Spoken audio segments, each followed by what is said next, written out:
Welcome back to World War Now, everybody. I'm your host, Conrad Franz, joined as always by Dmitry Kalugin here with a huge World War III update fresh off the Trump-Putin Alaska summit. That's right.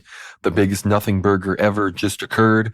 We're going to be discussing what really went down there, if anything went down, as effectively nothing has changed. We could wake up tomorrow as if this hadn't happened, and it pretty much would have the same results as right now. So we're going to be discussing the press conference, what supposedly went down in the about 2.5 hours of negotiations between Trump, Putin, and his team, both of their respective teams, regarding the crisis in Ukraine, the war in Ukraine. Trump said that if he walked away without a ceasefire, he would be very disappointed. But then when that did not transpire, he still said it was a 10 out of 10. So we're going to be breaking all of that down, as well as the frontline situation in Ukraine, as the Russians have made several breakthroughs in the Pokrovsk direction, the Kupiansk direction, big gains towards Zaporozhye. So the Russians are very much winning. So in general, this whole week has been a big win for Putin. We're going to be breaking all of that down. The Trump-Lukashenko phone call, Putin meeting with Archbishop Alexei of Alaska of the Orthodox Church in America. So a big week for U.S.-Russia relations. But as far as the negotiations and actual future of the Ukraine war goes, I mean, just spoiler alert, really nothing happened. So we're going to break down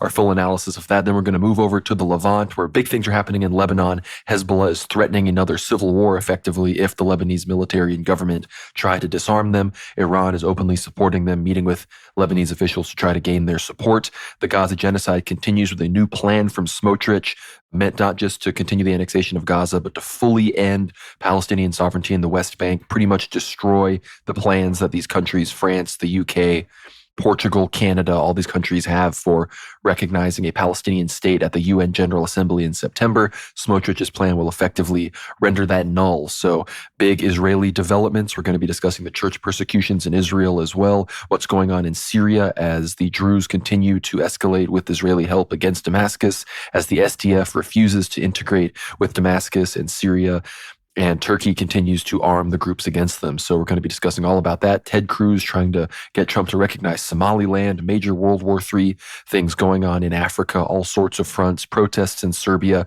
threats against Maduro, claiming he's going to fall before the end of this year. Other, Latin America situation as Trump escalates against the cartels, big escalations in Taiwan between China and other powers in the South China Sea. And then, of course, we get into church news. So big week, bit of a letdown, I guess, regardless of what we thought was going to happen. I guess it could have been a lot worse, so I guess that's good news, but big letdown in Alaska. Dimitri, how are you doing this week? Doing good, Conrad. And of course, very interesting meeting between Putin and Trump at Anchorage at the Elmdorf Richardson base, an American, actually, military base located in Alaska, US. And there was many people, of course, giving their prognosis about what exactly the ceasefire discussions will bring to the conflict. And many people, I believe yourself, Conrad, you did mention that there's a high chance that this will change absolutely nothing moving into the next week. And I think in the end, that's very realistic prediction turned out to be true. In fact, the positive thing that we can take out of this is that Donald J. Trump, upon meeting with a world leader such as Putin, somebody who he has criticized over the last few months, I think objectively incorrectly so, because notice how he's always kept a very nice relationship with Netanyahu, despite Netanyahu's killing of tens and hundreds and thousands of civilians over even Donald J. Trump's presidency, and the failing to secure a Gaza peace treaty whenever news would come in from Ukraine that Putin has bombed certain military sites in Kharkiv, Kiev, Lvov, etc. Trump was always quick to criticize Putin, but we didn't see that here. We saw Trump actually address Putin very kindly, called him a tough negotiator, a friendly leader, all smiles. And so Trump definitely has put on his happy face for this meeting. Very interesting. And I would say that generally speaking, the fact that nothing exactly was agreed to here, despite both parties saying that they've made significant progress. And I guess we'll speculate as to what exactly the two of them probably spoke about over 3 hours, because they did have close to 3 hours of discussion. And if you total these 3 hours of discussion between Donald J. Trump and Putin together, and of course the 3 hours Putin spoke to Witkoff, you have all of it an entire workday worth of communication between America and Russia just in the last 2 weeks. And surely they've talked about things maybe a bit more serious than simply territorial exchanges. I'm sure other maybe top secret information was passed on, or at least discussed. Or anything from, and I doubt it was the Epstein files in particular, but certainly Middle Eastern international relations were discussed in these particular meetings, which I'm not sure if we'll ever be privy to or will ever be sort of explained. I'm sure subjects such as the Zangezur corridor, the Trump route, the Trump bridge were sort of brought up at this discussion.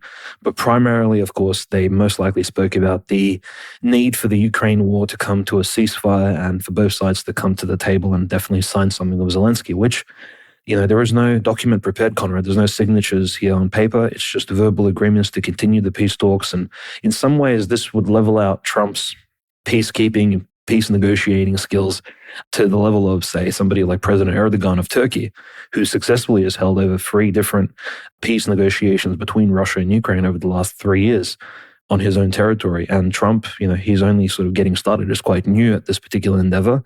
And at this point, it does seem like Trump has come out the loser. A lot of the Western media sources are calling Trump lost, confused, that he wasn't able to stand up to the evil authoritarian dictator Putin. And the fact that Putin traveled to his territory, this was obviously U.S. home base. This was, Trump essentially.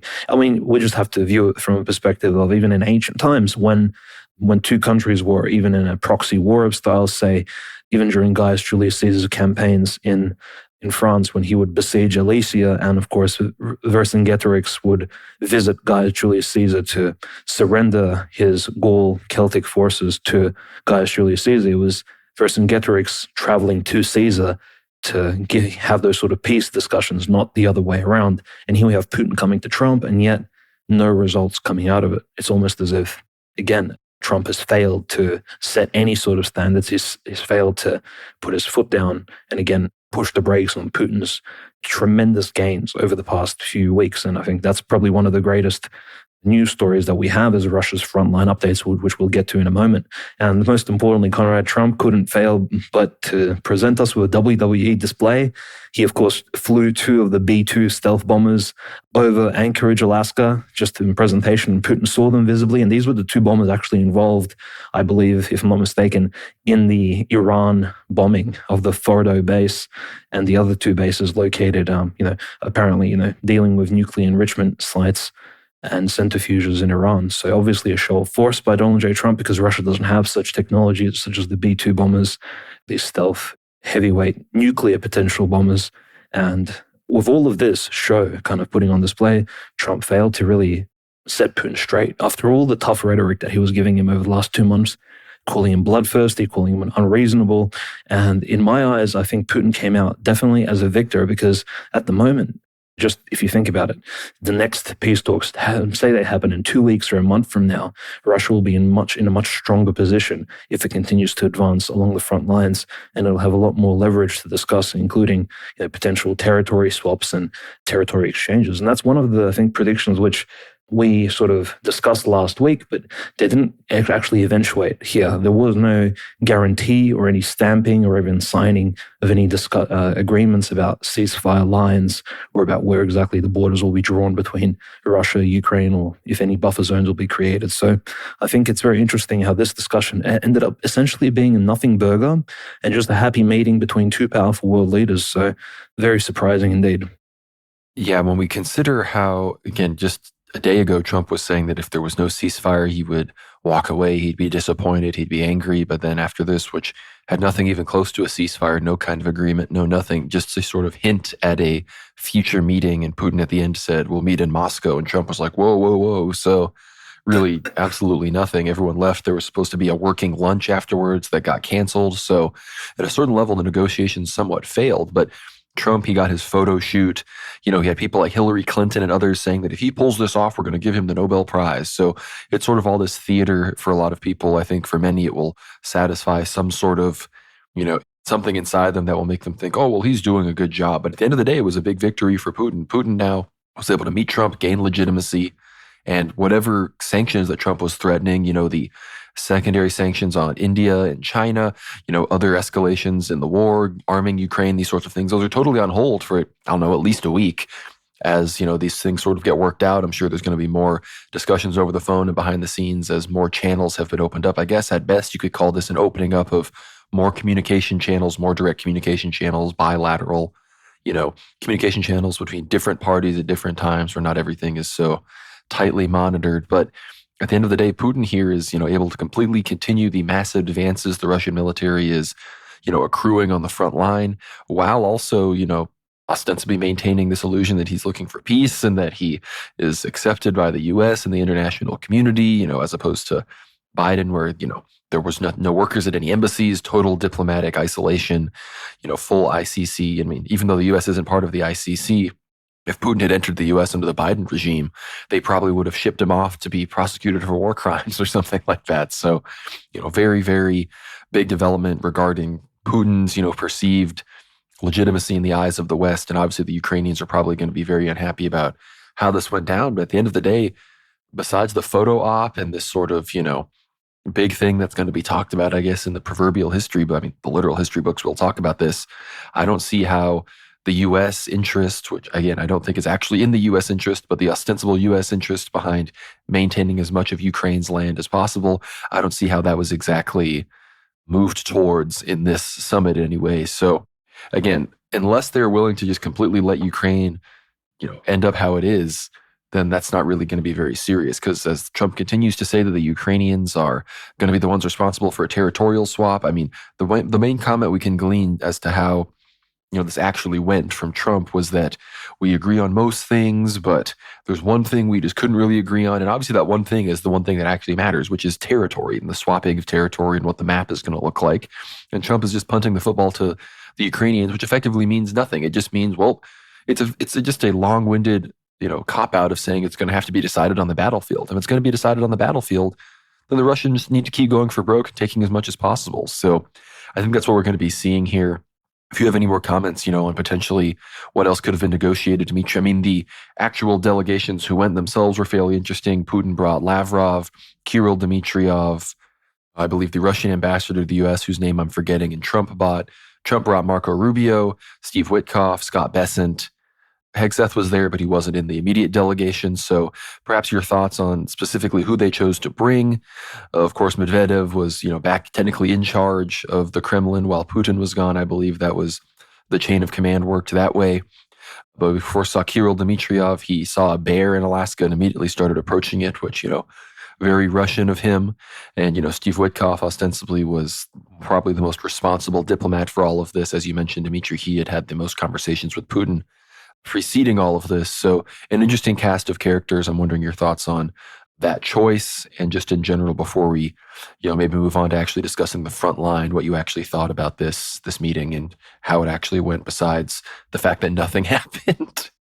No, I thought it was really impressive. And, I think that both sides kept their cool and stuck to the agenda as well. There was no one making these crazy hyperbolic statements, which I think is a positive sign, including those from the Trump administration. A lot of them are on Twitter. They have access to all these Western social media sources. They could have tweeted or messaged something inappropriate or even pro-Zelensky-like, for example. They could have quote-tweeted him and said, we stand with Ukraine until the end. And that would have, of course, served as a provocation to throw off the ceasefire discussions, at least to a certain degree. But that did not happen because Marco Rubio, we know he's a deep state guy. We know he's a neocon. He's sort of like a classic example of someone who's only with Trump for political and really career gains. This has been the biggest boost to his career, I think, ever since he came into politics, frankly speaking. And people like Ted Cruz wish they had the opportunity of being like a Secretary of State like Marco Rubio, but he sort of took the spark from them. And it's just really curious. Of course, Pete Hegseth probably there just to, say hello to the troops as well, to, visit the military bases around and sort of be there for Trump, because again, there was a lot of military sort of showcasing definitely present there. And I think just the fact that it was a US military base, it kind of amped up the level of security, if you can imagine. I'm not sure which countries they were necessarily fearing. We know the Chinese Navy was out and about patrolling the coast of China there, between China and Taiwan, actively during this meeting. Not sure if this was related at all, but some Western sources, of course, had to.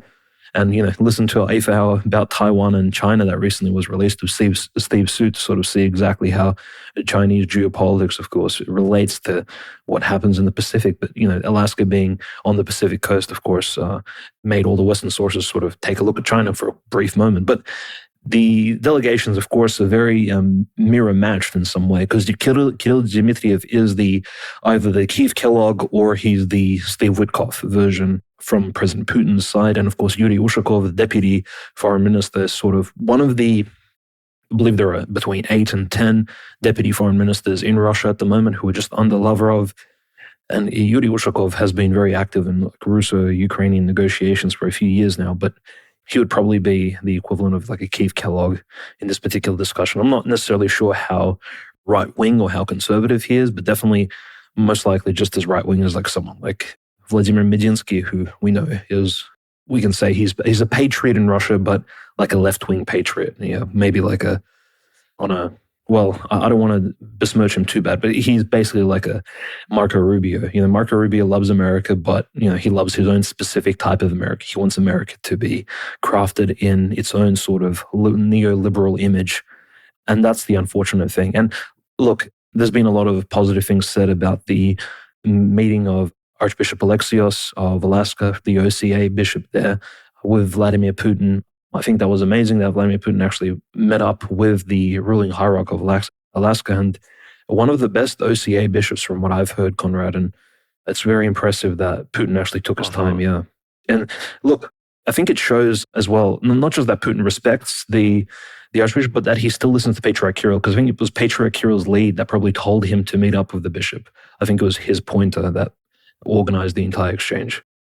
Yes, and I mean, Putin was sort of representing Patriarch Kirill there. He greeted him on behalf of the Patriarch, and he gifted him both an icon of St. Herman of Alaska, who he referred to as sort of the patron saint of America, as well as a Dormition icon. And even though Bishop Alexei and the OCA in Alaska are on the old calendar, and today, as we're recording this and when all this happened, was the Dormition on the new calendar, I believe the old calendar are either in the fast or about to enter into the fast. So it's appropriate to give an icon of such a important feast. But it was great to see. I mean, they met up. It was, no one had announced this before, so clearly contacts between the Moscow Patriarchate and the OCA had probably made this happen to not, burden Putin too much with the planning.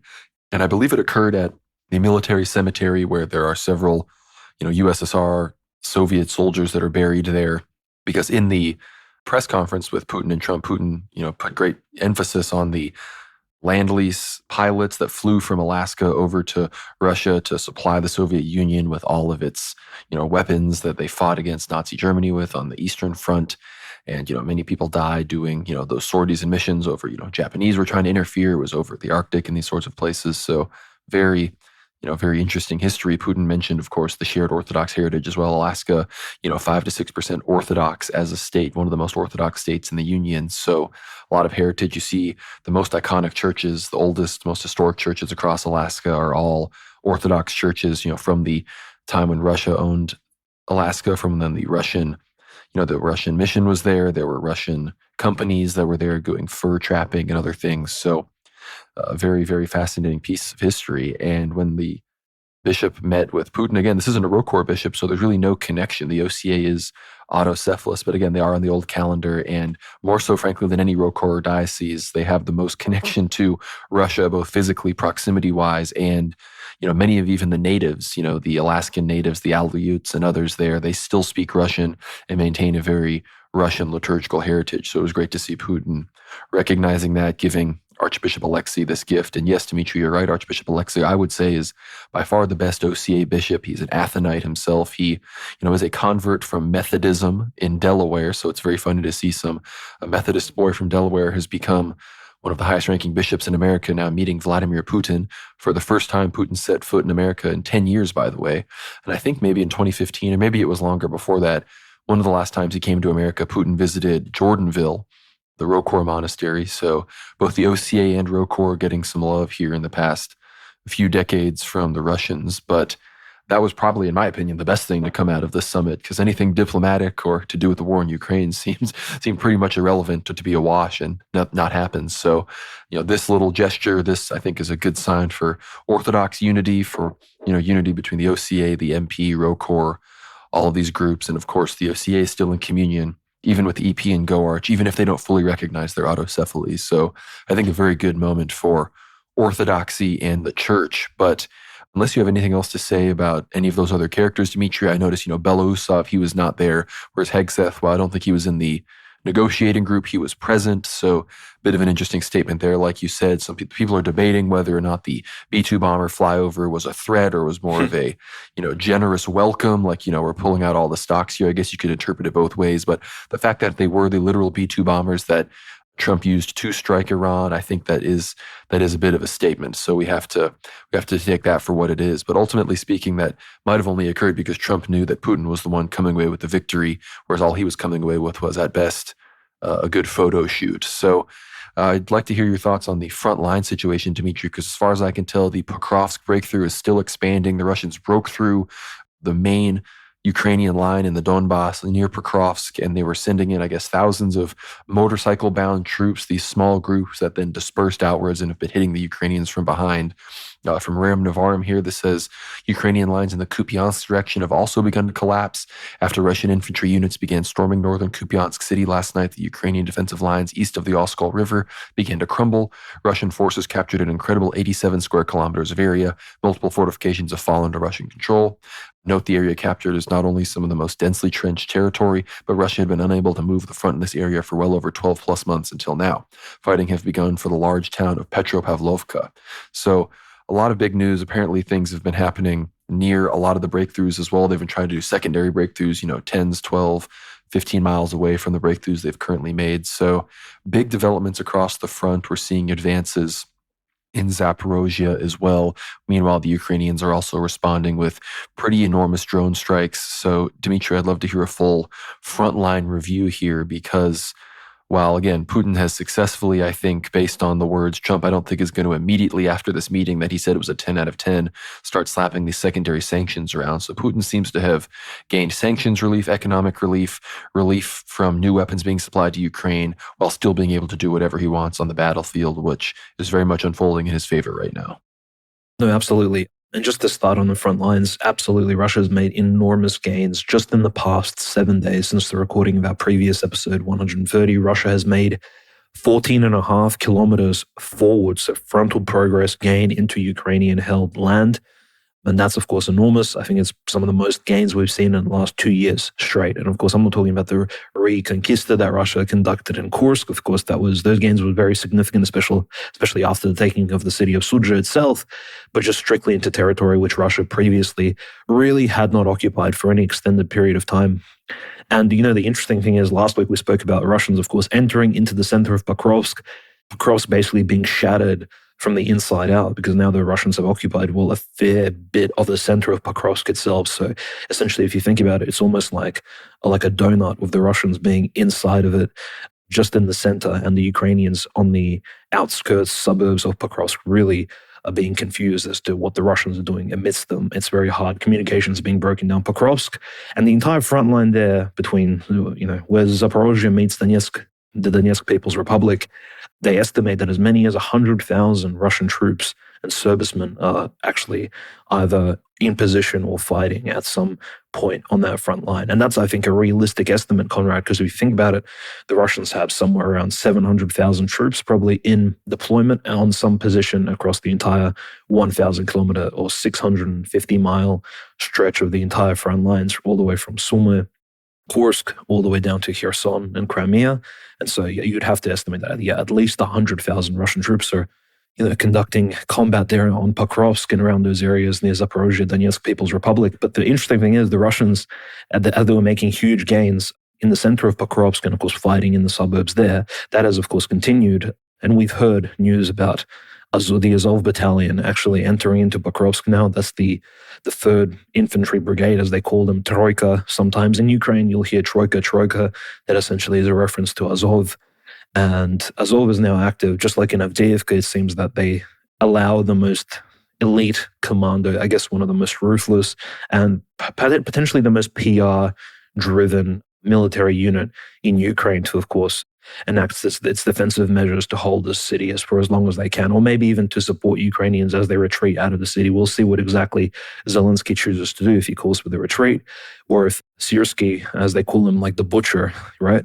The Ukrainian guy, the commander who sends all of his troops to death in places like Bakhmut, if he continues to tell the Ukrainians to stand their ground as the Russians inevitably take the entire city, suburb by suburb. It's going to be, quite bloodthirsty, similar to some of the urban conflicts that Russia conducted in Syria, in Deir ez-Zor, for example, or Palmyra or Aleppo back in the day against ISIS, right? Russians are professionals at urban-style warfare, taking cities by segments, and they've already perfected that particular art. And I can't say the same for Ukrainians, as how good are they holding defensive positions as the Russians are taking them, are probably not equivalent there. And the interesting thing is the Russians, instead of taking over Radinskaya, that coal mining town that I said, with two particular massive coal mining centers located just northeast of Pokrovsk, instead of taking Radinskaya or going through Radinskaya to surround Pokrovsk, the Russians they took the two coal mines and then they went straight north of Radinskaya. They broke through, as you said, Conrad, correctly.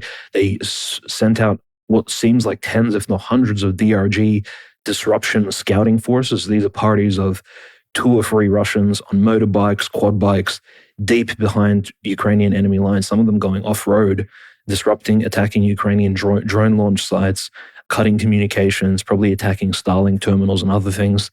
And they've taken many of these small villages and location points deep from Radinskaya and north of Pokrovsk all the way up to Konstantinovka. So essentially the Russians, following these scouting forces, have moved a large contingent, probably thousands of troops, with including tanks as well. For the first time, we saw tanks used, and we also saw the use of heavy concentrations of artillery fire on some of the defensive positions. And the Russians have moved forcefully northwards instead of sort of northwest to surround Pokrovsk entirely. They've actually diversified.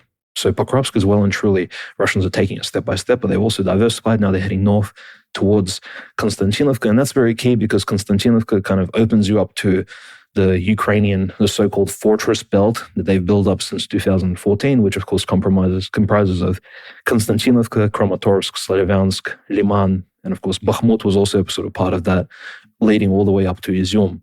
From what we've heard, Slavyansk and Kramatorsk are very, very heavily reinforced, and so is Konstantinovka. Now that the Russians are well and truly approaching a whole new city, one which they haven't taken in 2014, and since, this is, of course, going to pose an entirely new challenge. But yes, significant gains, 14.5 kilometers at the very least. We can say almost 15 kilometers in 1 week.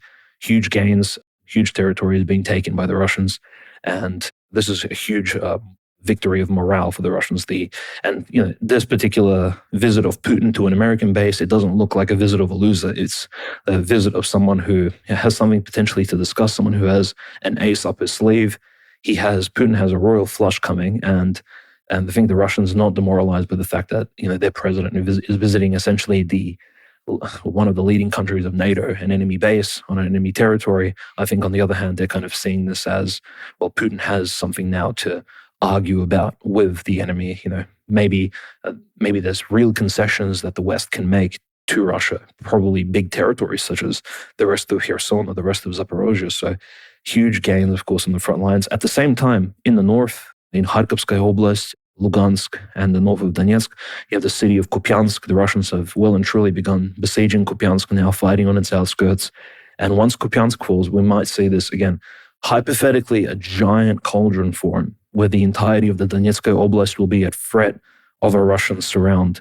From the north, this huge arc from Pokrovsk, arcing around, leading up to around Izyum to Kupiansk. And what we're seeing here is the last remaining 29, and probably less, at this point it could be about 27% of the remaining Donetsk Oblast, which is under Ukrainian control, essentially begin to fall step by step to the Russians. We're never, of course, going to just say it was an easy conquest of this land. The Ukrainians have held off quite valiantly for a very long time.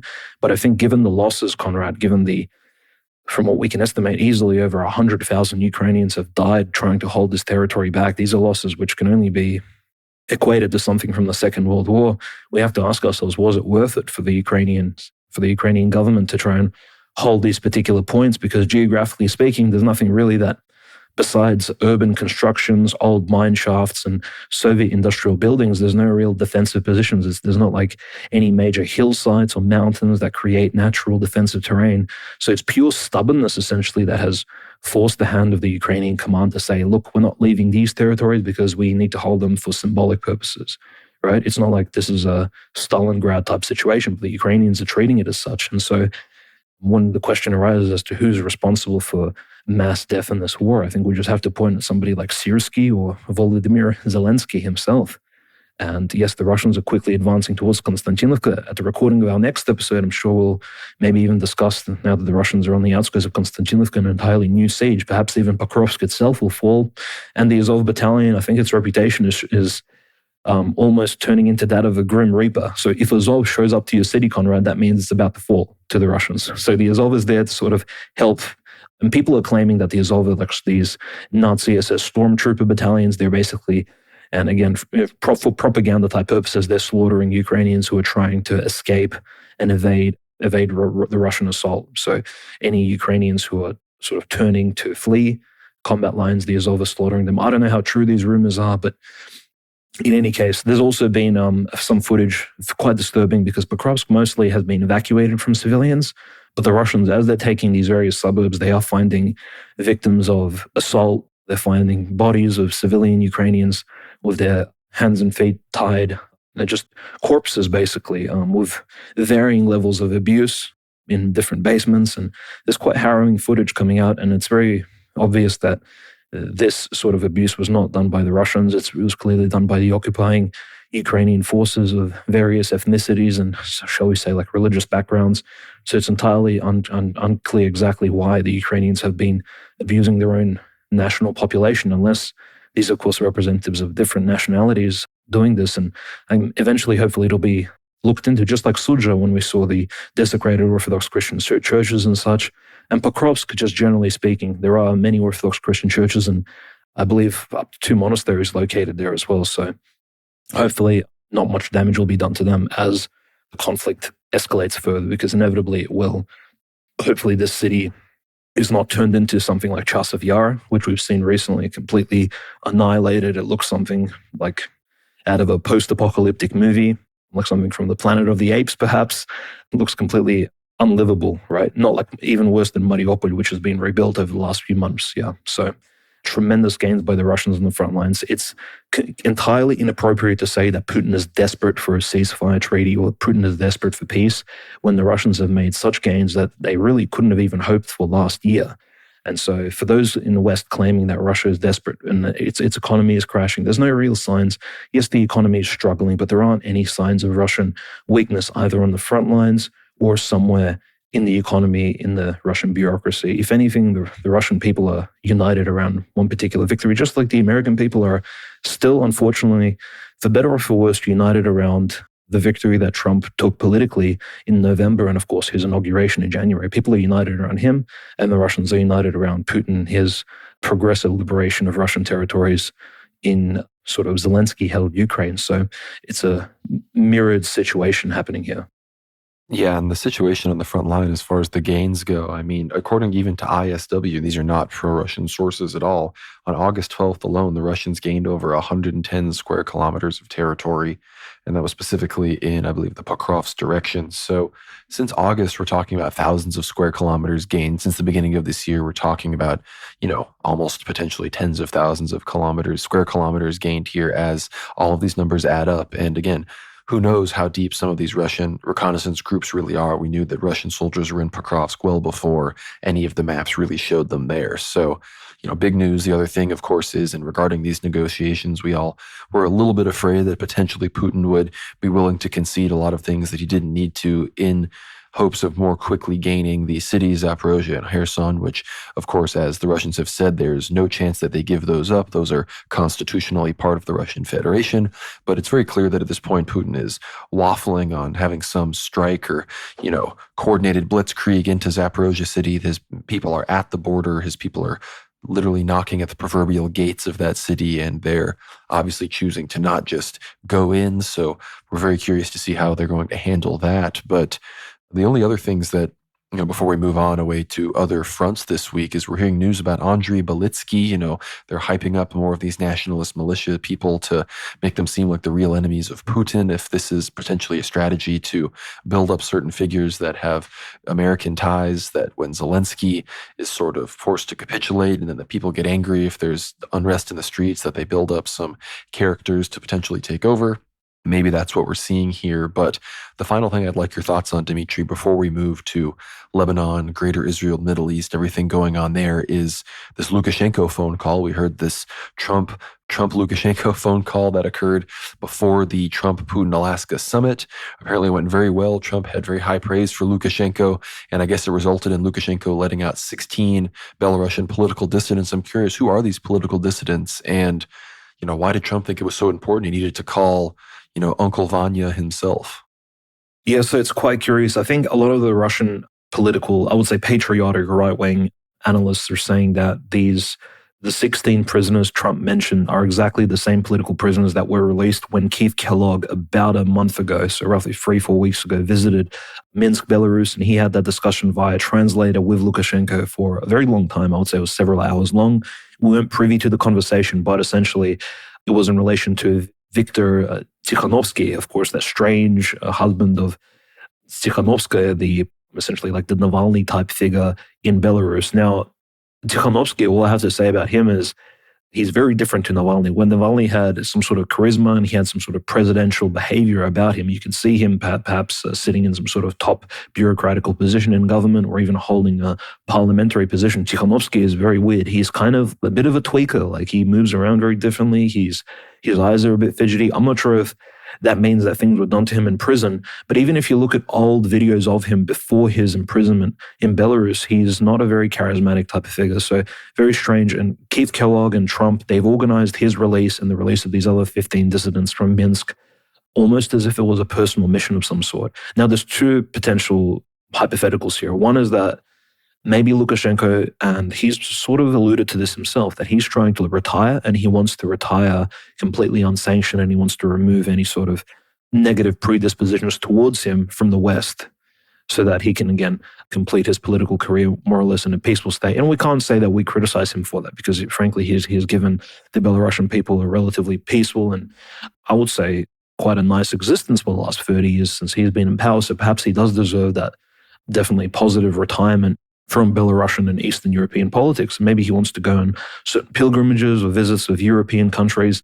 And so maybe Lukashenko came to this agreement with Kellogg and Trump to release these liberal dissidents, and he's going to give Belarus free and transparent elections after he leaves. Maybe this was the agreement. So I'm not saying Lukashenko's a betrayer of authoritarian values or anything, but maybe this was what the entire exchange was about. The other thing was, why did Trump even call him just before the Putin meeting in the first place? I mean, who is Lukashenko and why is he that important? If you think about it, his involvement between Russia and Ukraine is very, well, he's obviously a key player here in terms of actually providing Russia a launching point for the entire SMO. At the beginning, of course, Belarusian hospitals were housing Russian injured troops and assisting them during the beginning stages of the special military operation. We know there's Wagner troops stationed in Belarus. It's a key player, of course, in the geopolitics of Eastern Europe.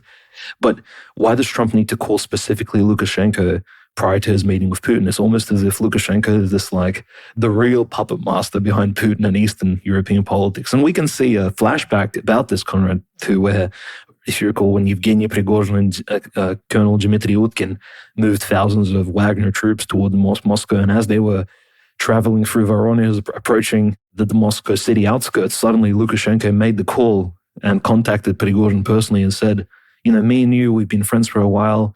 Can you put an end to this revolt? It wasn't Putin that stopped it. It was Lukashenko personally.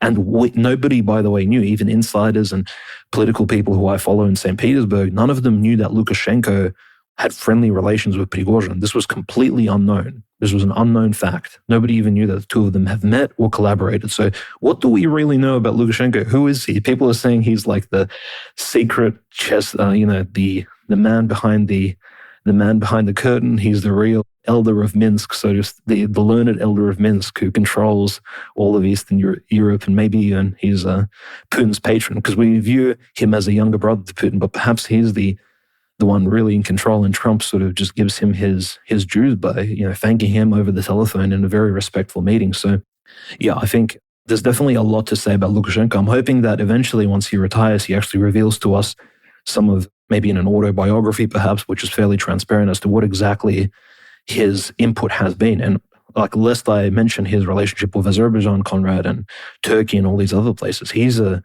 big player in the entire CIS, former Soviet Union countries' relationships. He was one of the people, I guess, was almost responsible personally for the dissolution of the USSR with Yeltsin, Nazarbayev, and friends.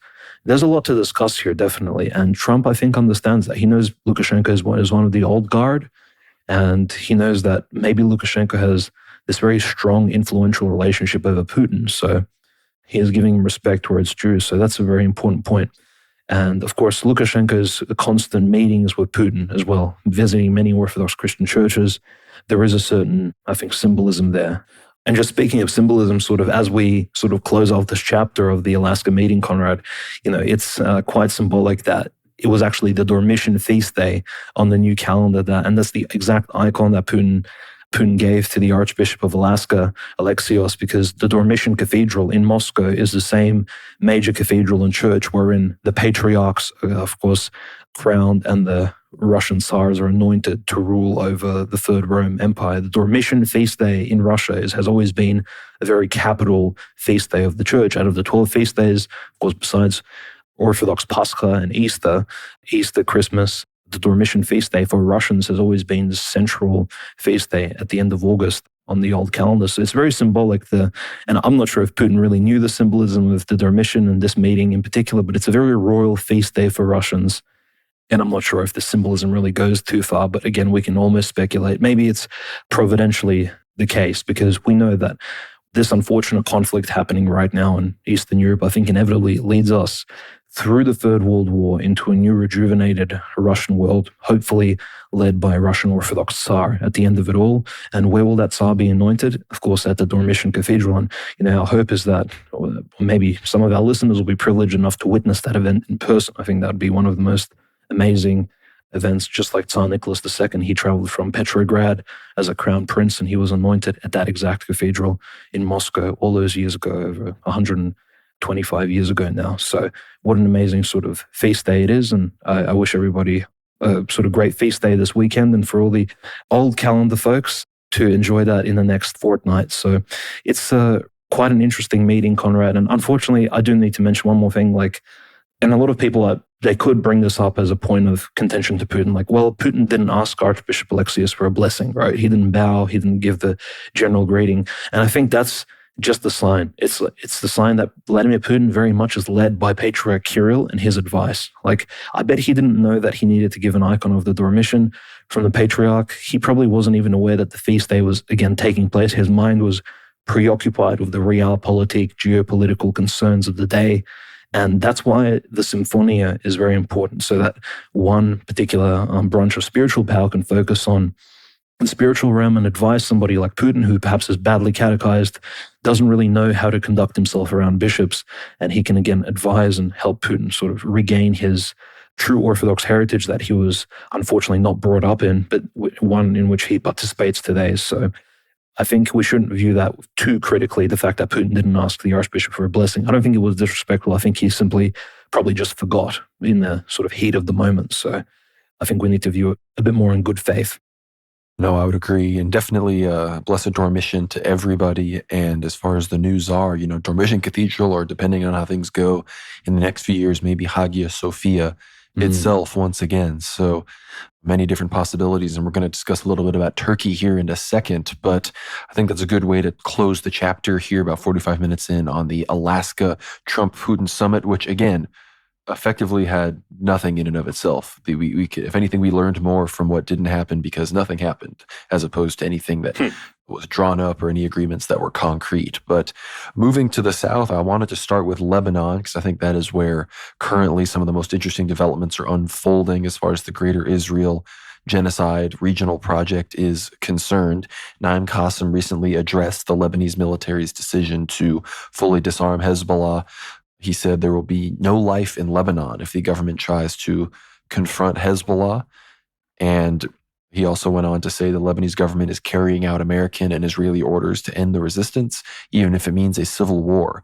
There will be no life in Lebanon if the government tries to confront Hezbollah. The government bears full responsibility for any internal explosion and devastation in Lebanon. So they're openly, this is after he's called for unity against Israel, to view Israel, not Iran, not the Shia minority, as, the main enemy of Lebanese unity, of the, centralization and the power of the Lebanese state, which is completely true. Again, I'm not saying that there aren't sectarian tendencies among all of the parties, Christian, Muslim, Shia, Sunni, Maronite, Orthodox within Lebanon, but nobody can pretend that Israel is not the enemy of all of those groups more so than any of them are of themselves. So it's a classic situation where people want to, as much as I agree that Muslims are very much a problem, Jews are not the only religious enemy of Christians, you don't have to be particularly well educated in the history of these things, or just even the tropes that people associate with these groups, to realize that, maybe the Jews outside of the country are pulling the strings to keep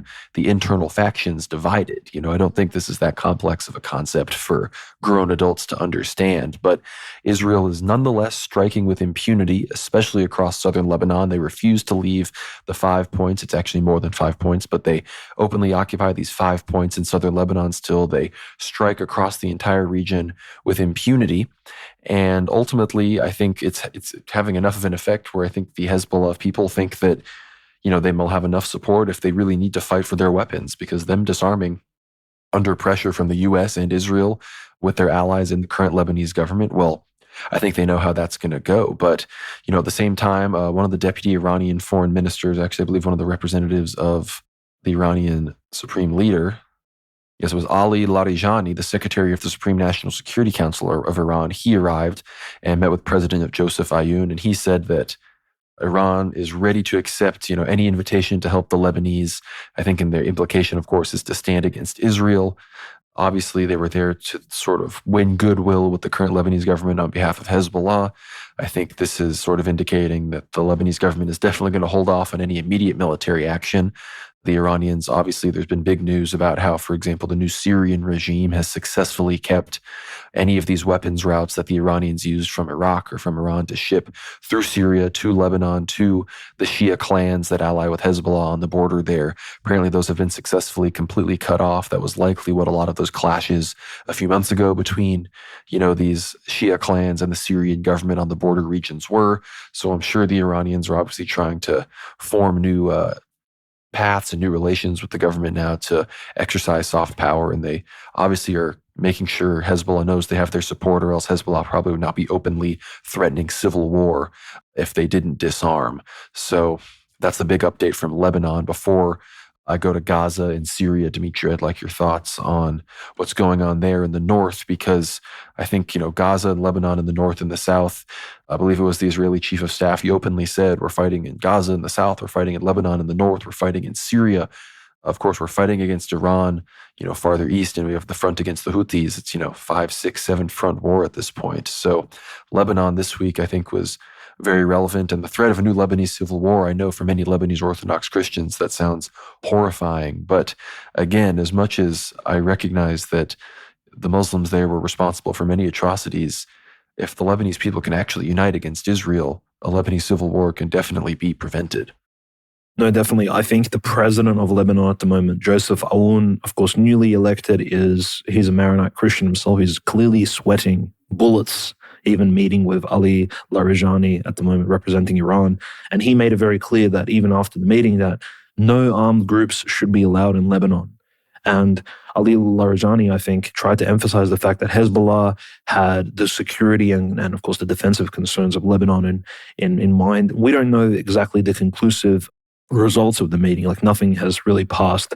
And of course, I think in the best case scenario would be some sort of integration, as you said, Conrad, of Hezbollah into the defense structures of the Lebanese military in order to defend, I guess, the sovereignty of Lebanon in its totality, and for the Christians, the Sunnis, and the Shia Muslims to unite, essentially to protect Lebanon as a nation state together in union, and not sort of hold these weird Shabbos-goyish philo-Semitic beliefs, which are unfortunately a huge portion of the population now do. They see an alliance of Israel as a way to thwart some sort of Islamic expansion, when the true threat of Islamic expansion, I think, unfortunately only comes from eastern Syria, from a force which Israel unintentionally or even intentionally supported during the civil war that are going on. Of course, these are the hardcore Wahhabi Salafis who can easily cross the border into Lebanon and cause all kinds of mischief. I don't think it's actually Hezbollah that Joseph Aoun and the sort of moderate Lebanese people need to be concerned about. But unfortunately, I think the Israeli presence in southern Lebanon has really put the pressure on. And I think Israeli rhetoric has really shown that. They've said, look, if Lebanon shoots any more missiles at Israel, there will be sort of hell to pay. They will absolutely move and push all the way up to the Litani River, potentially continue their bombing of Beirut and other locations. I think the threats have been very, very open from the Israelis, and this is probably why Iran sent the secretary of their newly formed Security Council specifically to the country to personally meet. By the way, if you've looked at the map of Ali Larijani's traveling from Iran to Lebanon, notice he flew through Turkey, actually, and up north through like Azerbaijan, Armenia, and he sort of wrapped around Syria. Why is that? That's because al-Shara's government, the HDS government in Syria, actually did not grant him freedom to travel through their airspace. So notice how symbolic, right? Clearly, the Syrian government at the moment is incredibly hostile towards both Hezbollah and any sort of Shia militant factions, as well as Iran personally. They've sort of labeled themselves as the enemies of the Shia Muslims. And that's probably why Iran is really banking on having the support of the Lebanese people. But you're right, Conrad. The number one threat to Lebanon, unfortunately, at the moment is that Israel may provoke an internal civil war, which will absolutely tear the entire country apart. It will be, in some cases, and my guess would be, given the previous history and that there's been essentially a 40-year ceasefire and essentially a peace between all the factions in Lebanon, it'll be a lot worse than Syria. So, and a lot more Christians will suffer. There'll be a lot of more horrific footage, and everyone will be fighting sort of for their own religious beliefs. It'll be less of an ethnic national war, and it'll be more of like a religious war of cults. And you can't really fault every nation and faction in the country, every sort of national faction based on faith and spiritual belief, to try and defend their own holy sites. But what they need to understand is that it's the enemy from without, it's the external enemy of Israel that will gain benefit as soon as internal destabilization will happen. And it's really interesting how the rhetoric of Naim Qassem, for example, and Ali Larijani, they were constantly saying that the Lebanese people and the Iranian Persians are brothers. And it's like very interesting, because if you consider, even ethnically speaking, these are two very distinct people. The Lebanese people are Phoenicians, ancient Canaanites, essentially, the original pre-Abrahamic people, who the descendants of Ham, essentially, who have occupied the Levant for thousands of years, going back to the Old Testament, to the book of Genesis. And the Persians are very much Japhetites mixed with Shemites, a very different tribe altogether, literally from different sons of Noah, if we look at it biblically speaking.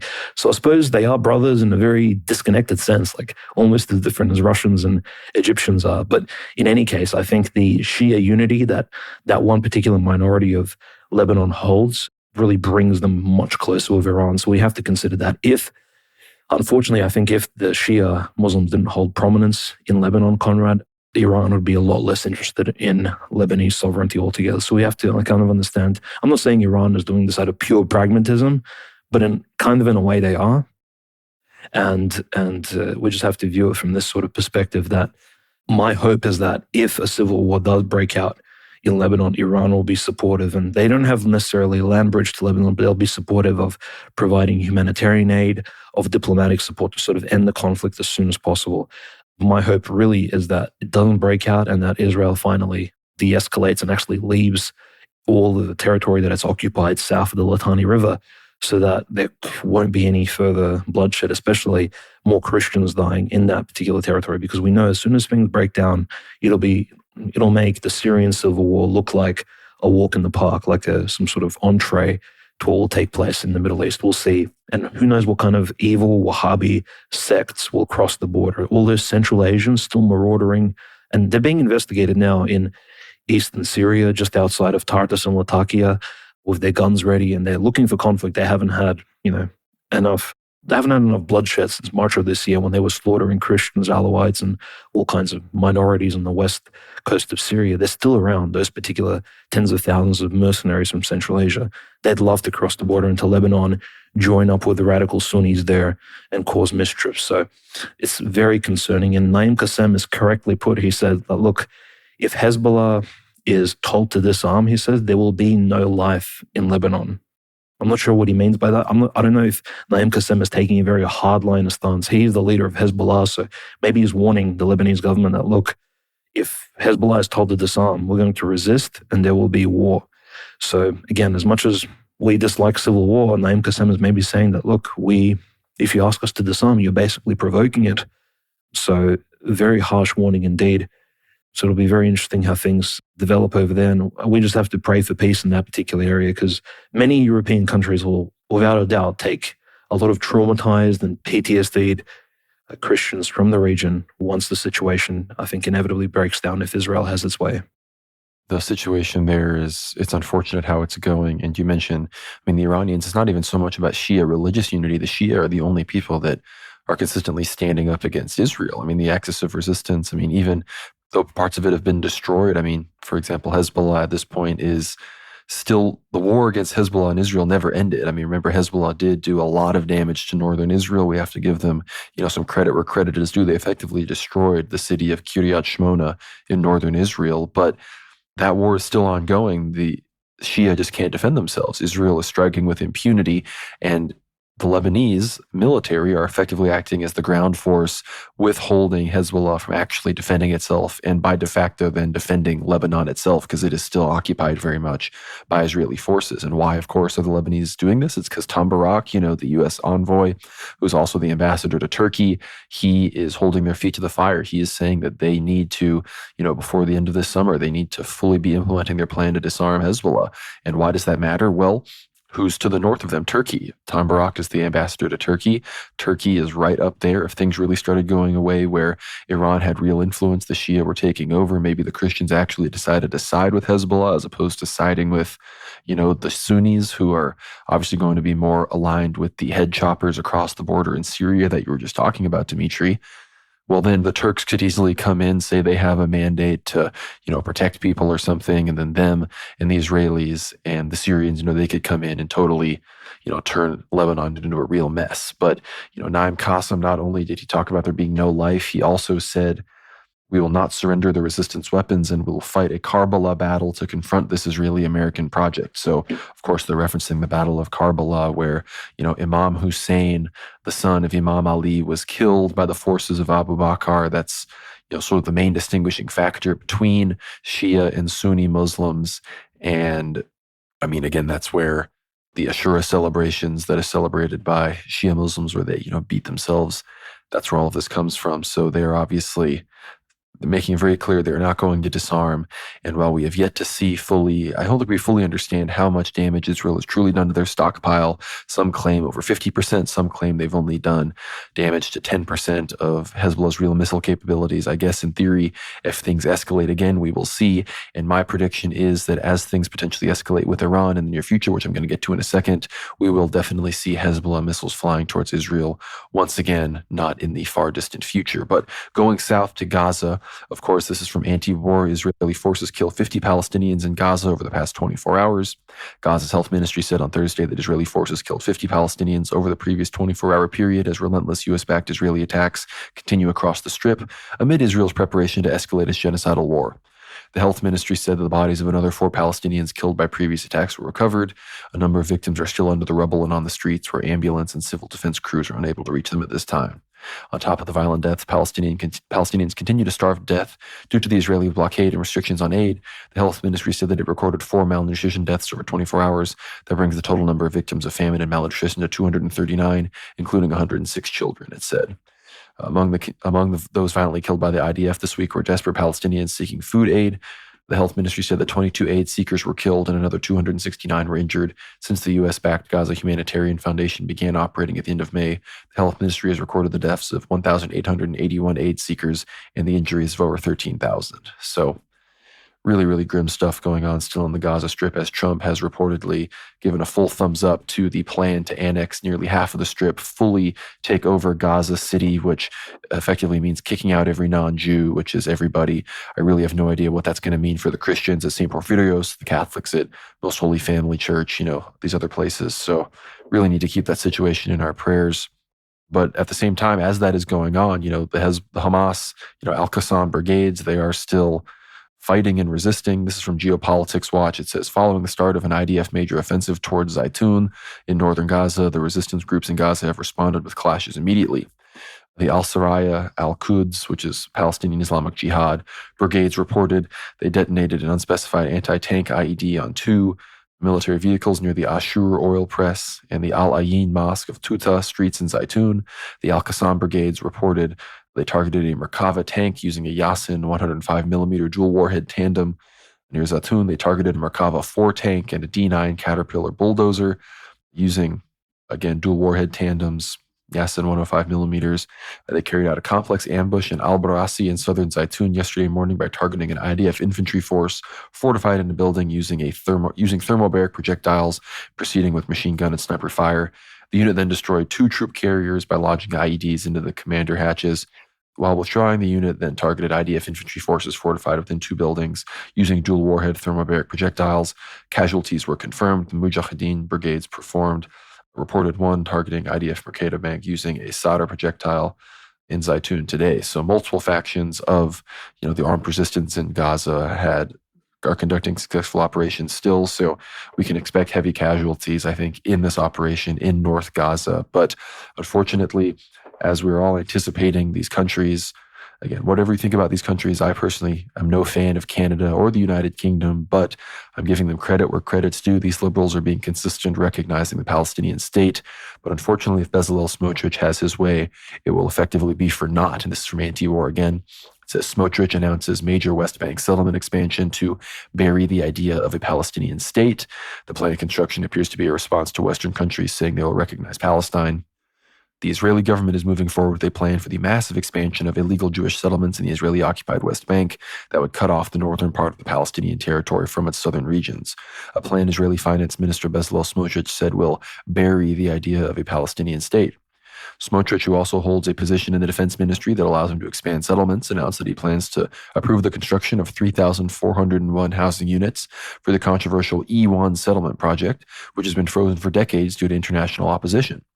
They will talk about a Palestinian dream, and we will continue to build a Jewish reality, Smotrich said at a press conference at the site of the planned construction. This reality is what will permanently bury the idea of a Palestinian state because there's nothing to recognize and no one to recognize. In an earlier statement, Smotrich said, after decades of international pressure and freezes, we are breaking conventions and connecting Ma'ale Adumim to Jerusalem. This is Zionism at its best, building, settling, and strengthening our sovereignty in the land of Israel. The announcement appears to be Smotrich's response to several Western countries, including the UK, France, Canada, and Australia, announcing plans to recognize a Palestinian state by September if certain conditions are met. The Israeli settlement watchdog Peace Now said the Israeli government's Higher Planning Council is set to hold a hearing next Wednesday on August 20th for the final approval of the settlement construction. The group said the hearing was scheduled at record speed. The E1 plan is deadly for the future of Israel. For any chance of achieving peaceful two-state solution, we are standing at the edge of an abyss and the government is driving us forward at full speed, Peace Now said in a statement. There is a solution to the Israeli-Palestinian conflict and to the terrible war in Gaza, the establishment of a Palestinian state alongside Israel, and it will ultimately come. The government's annexation moves are taking us further away from the solution and guaranteeing many more years of bloodshed, the group added. The news was also strongly condemned by Palestinian officials. The presidency of the Palestinian National Council said the settlement expansion was a systemic plan to steal land, Judaize it, and impose biblical and Talmudic facts on the conflict. So that is exactly what's happening. They're trying to cut off Jerusalem entirely from the rest of the West Bank. This, of course, coincides with major settler attacks on multiple Orthodox Christian churches and monasteries across the West Bank. The city of Taibe is continuously being, assaulted. So, this is very unfortunate to see. And of course, I'm sure I would not be surprised if even by the time you heard this recording, or perhaps in the next few weeks, we hear early announcements about Jewish settlements in North Gaza, new announcements. Because again, Jews were settling Gaza as recently as 2006 when they were driven out by an agreement that gave the Palestinians self-rule and which then led to elections that voted in Hamas, who had been in power there ever since. So there's precedent. And if the Jews truly are annexing Gaza and Gaza City with this annexation plan, that's why those huge clashes I just described between the Al-Qassam and Al-Quds brigades were occurring, then there will be settlements there within this year. Whether they're announced or whether they actually get implemented, one of those two is definitely what we're going to see. But before we move on to Syria, Dimitri, I'd love whatever thoughts you have on Palestine. Yeah, I think it's quite obvious that the government of Donald J. Trump, when it came to power, it really at least unofficially or even officially perhaps in some interviews or verbal statements, Trump has greenlit the entire progression of Israel's domination of some of these areas in the West Bank and Gaza. I mean, he's doing a lot more than even Aryan Joe Biden, who was always against, Israeli Zionist expansion in the West Bank. And maybe subconsciously so, he was just pushing the Democrats' sort of left-wing agenda, saying, well, the Palestinians need to have some sort of freedoms in the West Bank. And again, it's the symbolic recognition of Palestine by certain countries, as good as that is, we have to keep in mind it may most likely be due to the fact that there are many Middle Eastern migrants, as well as asylum seekers and possibly even illegal Muslim Sunni migrants in a lot of these European countries, Conrad. And so these Western nations are just trying to appease the local populations who have been essentially protesting the genocide in Gaza for a very long time now. And they're like, well, we brought in all these people to push the Kalergi plan in our territory. Now we have to sort of appease them. Let's recognize Fatah, the Palestinian Authority, the government of Mahmoud Abbas, and the government which most of the BRICS nations agreed with. Yeah, I understand that Putin has invited Hamas and all the other representatives of various parties from Gaza to Moscow in the past, but he's also invited Mahmoud Abbas to a lot more meetings, including the 9th of May Victory Parade, the October 2024 BRICS Summit in Kazan as well. So Mahmoud Abbas is definitely the unfortunate, so pro-Zionist, pro-Philo-Semitic candidate, but he's still a Palestinian, and he's the one that's, I think, everybody has their eyes on in terms of being the recognized president of the future Palestinian state, not some sort of new Yahya Sinwar radical Hamas militant, right? And I think, unfortunately, the majority of the world, for better or for worse, agrees with that particular status quo for the future of Palestine. So that they're going to make sure that the future, if there is a future Palestinian quasi-state existing in Israel, somewhere or side by side close to Israel or somehow integrated into Israel itself, that the leadership won't be militant, they won't be sort of pointing their fingers at all these Israeli war crimes. They're going to be almost entirely compliant and working potentially with Israel to, in a similar fashion to how Jordan has been allied with the Israelis for a while and the Egyptian government as well. So I think generally speaking, this is just going to benefit Israel in the long term. And Bezalel Smotrich is, I think, just trying to take as much as he can, Conrad, before any sort of recognition by a majority of European countries who are seemingly all Philo-Semitic in Europe, before they sort of recognize the Palestinian Authority and major territories in the West Bank. Because once all of this is solidified towards September, it'll be a lot harder for them to build all these Zionist settler villages and to give them sort of government coverage from the top down. So I think Bezalel Smotrich really, as a member of like Likud and sort of a big-time Zionist, he's really moving the envelope in that particular direction. It's just unfortunate that at the top of Israeli politics, everyone really is on the same page that the West Bank does need to be annexed. They're all on the same page about Gaza as well. Like 75% of the cabinet, of the Knesset, they're all in favor of Netanyahu's genocidal campaign, both sort of culturally and in terms of slowly pushing the Palestinians towards the Jordan, taking villages, bullying them, taking over potential land, or even harassing the Orthodox Christians living there at the same time, just killing Palestinians en masse. And I think this week we actually had the bloodiest day in Palestine officially on paper. I believe there was 100 to 150 Palestinians killed in one day in Gaza just this week from concentrated bombing by Israelis. So Gaza City, really, it's one of the sort of at least the central business district of it. There's also been some Hamas missiles apparently that were fired from inside of Gaza City. So many are saying, well, this is Hamas, Netanyahu's pet creation, trying to provoke further Israeli fighting. I think it's a little bit different here. I think the Hamas fighters, most likely those who are still resisting from inside of Gaza City itself, they're simply firing off what rockets they have left and missiles, because they're going to make a King Leonidas 300 type stand at the hot gates when the Israelis finally surround and begin entering into Gaza City to clear it up, once they, of course, displace the hundreds and thousands of innocent Palestinian civilians. So I think what we're seeing here is that Hamas really is not looking to surrender Gaza City to the Israelis without a fight, and that's why they're firing off the rockets. But I'm not averse to the theory that Hamas either was infiltrated or from the beginning was a Muslim Brotherhood creation to try and escalate the wartime attitudes between the Palestinians and the Israeli people in some sort of long-term 100-year plan, perhaps, in the Holy Land in Palestine. Like, these conspiracies, I think, have grounds to exist, I think, in the long term. And I think Jay Dyer most likely holds a lot of these theories himself. He's mentioned it a few times. I do want to briefly bring up, Conrad, the other interesting fact that as of this week, there have been 270 international as well as local Middle Eastern journalists killed in Gaza, making it the bloodiest conflict for journalists. And a lot of people have been, of course, attacking journalists online. A lot of the Shabashkoish accounts on X, for example, they've been saying, well, we don't like the journalistic professions, journalists, the scoundrels, they all need to die anyway. But they wouldn't say the same, would they, Conrad, if those journalists were Israelis? Would they? It's because these journalists are coming from Middle Eastern, Sunni Muslim countries like Qatar, like Al Jazeera journalists were killed this week. And most of them are, of course, pro-Palestinians. They have been recording and showing us footage of exactly the atrocities that Israel has been committing on the front lines. And a lot of people that are somehow trying to close their eyes on the fact that Israel does not mind killing correspondents, wartime journalists in these conflicts. They're just trying to normalize this and say, well, journalists are these scoundrels who write hit pieces on people. They deserve to die in wartime anyway.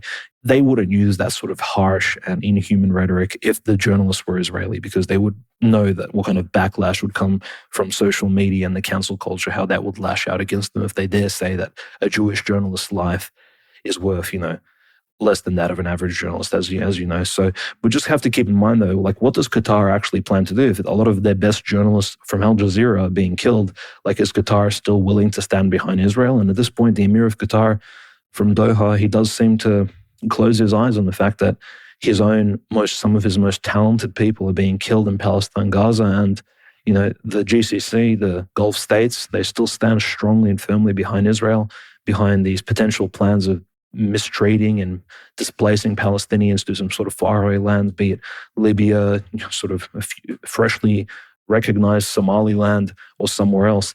So it's looking quite harsh on that end. I think, unfortunately, the fate of journalists, and we ourselves, you're a professional journalist yourself, and I would sort of call myself a para-journalist of some sort, mostly on social media. It is quite offensive, I think, for these people to claim that any journalists covering the Gaza issue are potentially military war targets. I think that's definitely not the case. The only reason they're saying that is because Israel is, of course, the country that is killing these Muslim journalists, and somehow Muslim journalists, their lives are somehow worthless because they're brown, or because they don't belong to the Christian faith, or because they're not Zionists. I think that's just very inappropriate. They're innocent people, civilians, just like the nuclear scientists who Israel killed in Tehran during the terror acts in the 12-Day War. No, it's true. And we're going to get into Iran and the Zangezur corridor here in a second, but we'll keep moving sort of west to east. And we're going to talk about Syria, which again is going very similarly, unfortunately, to how Lebanon is going. And we recently saw, however, a somewhat positive development. I still am somewhat ambivalent on Russia's response to the whole Syria situation, but it says here the Syrian government has asked Moscow to return to the Russian military to its observation post in the Al-Qunaytra countryside along the Syrian-Israeli border. Russia withdrew from all outposts in southern Syria after the fall of the Assad regime. Most of the military posts have been destroyed by Israel during its incursions. The remaining are now mostly occupied by the IDF. So I don't know if this has something to do with Russian IDF collaboration, if the Syrians want the Russians to be a counterweight to the IDF, but interesting development there. But this comes, of course, as the Druze situation in Al-Suwaida is developing negatively. They're still maintaining their declared autonomy. They're vandalizing Sunni mosques with Druze anti-Damascus, pro-Israel propaganda, putting Stars of David on mosques and whatnot. Very interesting choice. But Assad al-Shabani, the Syrian foreign minister, said the Druze are part of Syrian society and there's absolutely no intention to exclude them in any way. This is a claim made by Israel. So they're obviously trying to accuse the Israelis of being the main fomenters of this, which is pretty accurate. Hakan Fidan, who's been involved in a lot of negotiations with Syria this week, of course, the Turkish foreign minister, he said one of the main actors behind the dark picture in Al-Suwaida has turned out to be Israel. What happened in Al-Suwaida is a fabricated matter by Israel. And then, of course, we're going to get into the SDF situation, but the collaboration between Turkey and Damascus is obviously deepening. That's why Hakan Fidan is able to make all of these comments. And this is from Jason Ditz at Anti-War. It says, Turkey defense deal with Syria includes training and arms, stops short of Turkish bases. As Syria's Hayat Tahrir al-Sham tries to grow its national military after the takeover of the country in December, it is inevitable that Turkey, a heavy backer of the HTS during its offensives last year, would end up playing a big role. Syria and Turkey have now signed a defense deal, which will see Turkey provide training and coordination help, along with helping them acquire certain types of arms and weapon systems. None of that is a shock. Rather, the big news may be what's not in this deal. Though it had been widely speculated, the deal does not include Turkey establishing any military bases inside Syrian territory. Rather, the deal will likely see Turkish forces inside 3 major Syrian military bases, but not establishing bases of their own. Turkey has been keen to expand military presence into Syria for a while now, notably back in April when they were planning to take over the T4 airbase in Tadmur, though now it seems that is being put off till later, potentially only as a training operation. People remember that's the base that the IDF struck when they were hearing rumors that Turkey was about to take it over. Turkey is presenting this cooperation as including helping the Islamist HTS fend off ISIS, which is continuing to try to reassert its presence in the country's east. Sources were quoted as saying Turkey won't interfere with Syria's integration with the Kurdish SDF, though suggested they would provide indirect support to HTS operations against the SDF. Turkey has been backing various factions and operations against the SDF for years, and just yesterday, Turkish Foreign Minister Hakan Fidan warned the Kurds against becoming Israeli pawns, saying Turkey would not tolerate that. They also criticized Israel for chaos along the Syria-Israel border and even suggested Israel was the reason for the recent massacres in the Sueda government. Though Israel's invasion of Syria concurrent with the regime change was definitely destabilizing, these comments likely are built more around the ongoing Turkey-Israel rivalry in the region than any specific new issues relating to that ongoing incursion. Of course, Hakan Fidan, he also said that Turkey has no territorial ambitions in Syria, which is somewhat true in the sense that if they're able to secure the Zangezur corridor, that's obviously what they're more interested in. We're going to discuss that here in a moment. But yeah, I think, again, Turkish troops inside Syrian bases as opposed to Turkish bases, sort of a distinction without a difference. But the situation in the northeast of the country with the Kurds is very much of interest to the Syrians in the sense that they may not have an interest of the Turks may not have an interest of taking it over completely, but they definitely have an interest in making sure that anything close to an independent Kurdistan is not established. And this article here goes on to say Turkish foreign minister warns he won't tolerate Syrian Kurds becoming Israeli pawns. And of course, the Kurds are U.S. pawns as well as Israeli pawns. It says Syria's foreign minister was in Ankara today meeting with his Turkish counterpart, Hakan Fidan, who took the opportunity, as Turkish officials often do, to rail about the Kurds threatening regional stability.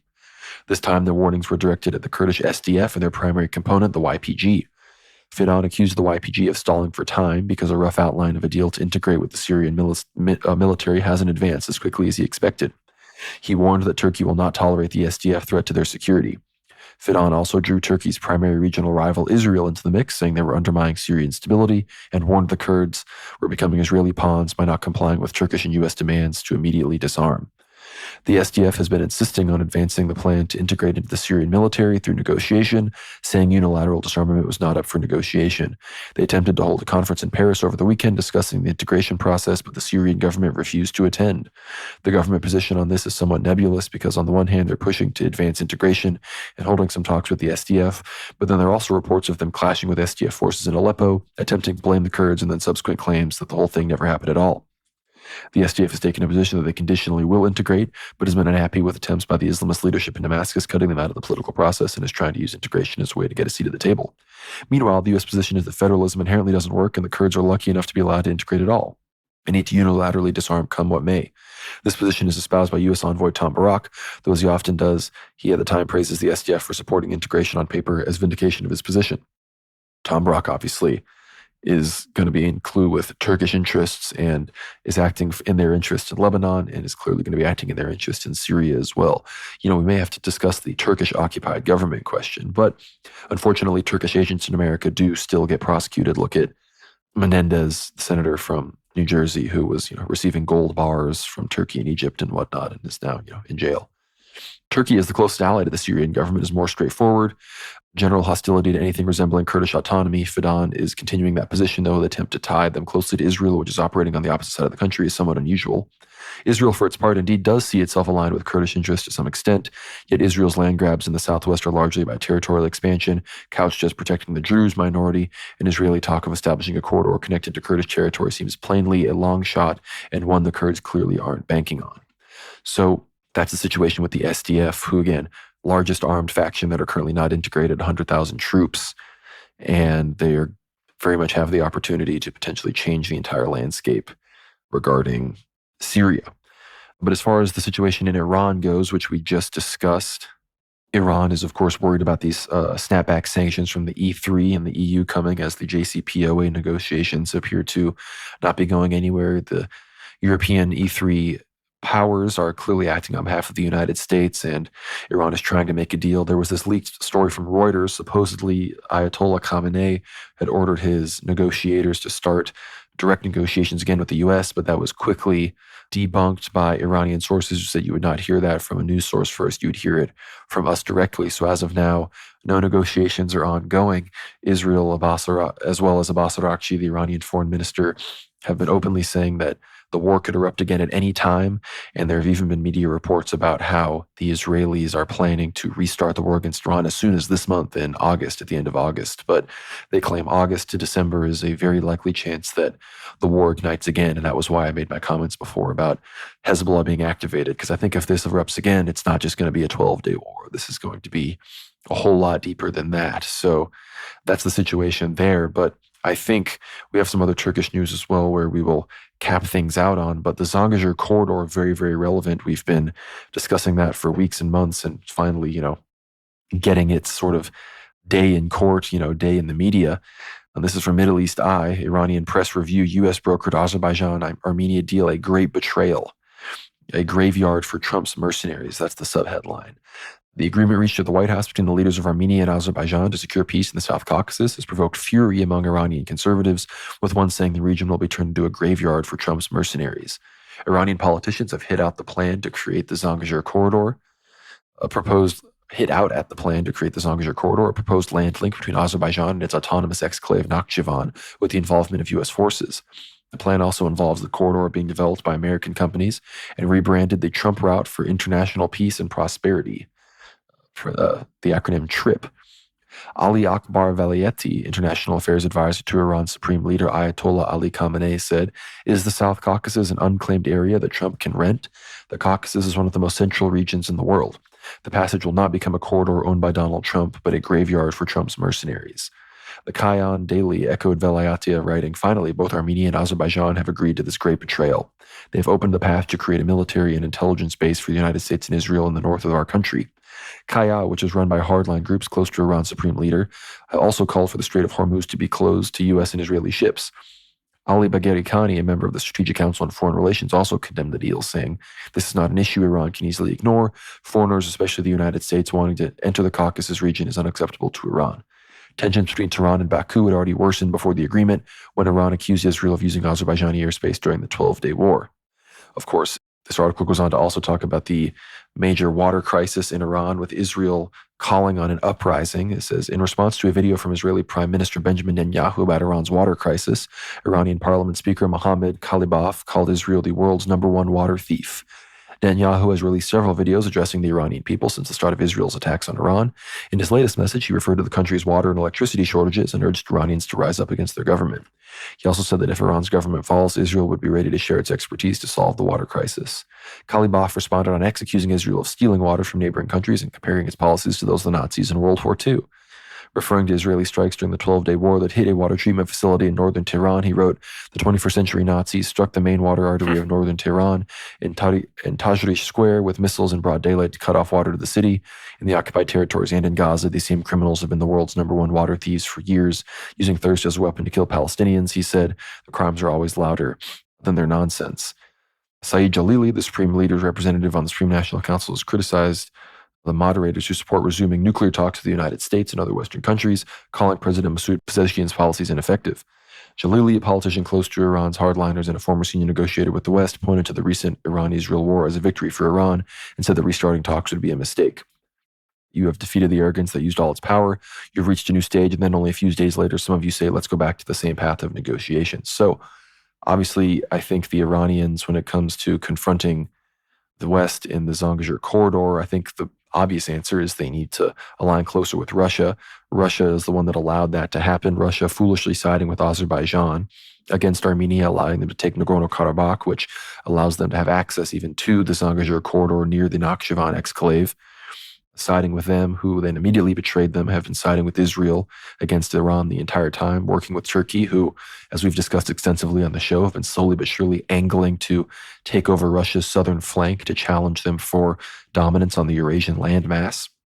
They have now decided to totally turn heel. The Armenians, already having been pushed towards the French and towards the United States in their betrayal that they felt from the Russians, were willing to sign the deal. Pashinyan, of course, a Shabbos goy anyway, shouldn't have been expected to go any other way. Now the Russians have totally been pushed out. The Iranians are freaking out because there's going to be United States private military contractors directly on their border. So the Russians and the Iranians are going to have to figure this out.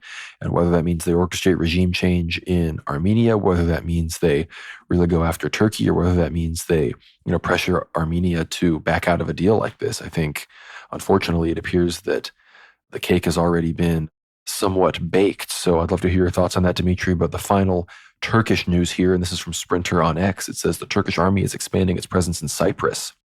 The command level has been raised from major general to lieutenant general, and the troop numbers are expected to exceed 100,000, up from the current approximately 40,000 troops currently in northern Cyprus. Turkey claims that the growing threat from Israel is prompting new strategic measures on the island, while voices in Turkey are increasingly calling for the entire Cyprus to become a Turkish republic for security reasons and considering threats from both Israel and Greece. The command of the Turkish peacekeeping forces in Cyprus, previously led by a major general, again was elevated by a decision of the Supreme Military Council, and the current combat forces have been doubled. So, again, this relates to the prophecies which say that, Turkish troops will come to Cyprus and they will even attempt to invade even more, but then they're going to have to withdraw to fight elsewhere. And if the Turks do go to war with the Russians or go to war elsewhere, they would likely need to take those 100,000 troops from northern Cyprus and take them elsewhere. Or there's obviously the reality that somehow Israel and Greece work together to retake all of Cyprus, which again, that would be a bit of an unfortunate reality, but we know that God, works things out in his own ways. So we're going to be monitoring it closely, but not necessarily a good sign as far as I'm concerned that there are going to be more Turkish troops on Holy Greek Cyprus, which is, in my opinion, a very sacred island to us Christians, a place that Theotokos, St. Helen, and many other fantastic saints loved dearly. But I would love to hear your thoughts on this Zangezur corridor developments and in general, what the future of the Iranian negotiations is going to look like, Dimitri. Because the Israelis are also discussing the 400 kilograms of enriched uranium that they know is still existing in Iran right now. Yeah, of course, one of the most concerning developments which we touched on last week was the potential munitions as well as potential even artillery unit shipment from Azerbaijan to Ukraine, which was threatened by Aliyev's government last week. This is unconfirmed, so the Azeris haven't officially sent any military equipment to Ukraine yet. However, what exactly prompted this was because last week Russia bombed a Sokhar oil depot, a refined oil depot in Odessa. So the Odessa Oblast in the southwest of Ukraine, one of the most important, I suppose, economic zones. And this was, of course, Azeri oil. Sokhar is the most, well, I suppose it's the wealthiest, most lucrative Azeri oil company, which is operated, of course, on the Caspian and on the Black Sea. And of course, the Russians, maybe even accidentally hitting this oil depot, have damaged the prestige of Azerbaijan. So in fact, Aliyev's first response was, well, if you're going to attack our economic goods in Ukraine, Russia, we will officially support Ukraine through military means. And of course, this is a clear escalation, a slap in the face of President Putin personally. And I just want to mention the peace, the sort of ceasefire official treaty over the Zangezur corridor that Trump signed with Pashinyan and Aliyev. The only silver lining here for Russia, I suppose, is that the fact that there isn't officially a long-term peace between the two countries. One of the reasons is because the Armenian constitution has a preamble and a few footnotes. A few amendments were made to the constitution that mention specifically Nagorno-Karabakh as being an Armenian national territory. And as long as this exists in the Armenian territory, apparently Azeri lawyers as well as Azeri patriots have stated that no, this needs to be removed. So the Armenians need to essentially cock out completely and edit their own constitution to appease the Azeris before any long-term consideration of peace can be met between the two countries. So you can kind of see the Azeris really being in the driver's seat here, but they already know exactly what they need from the Armenians, and it's just a matter of time between, I think, the Armenian, this Velvet Revolution government led by Pashinyan, as you said, Conrad, completely pro-Western, come to the table.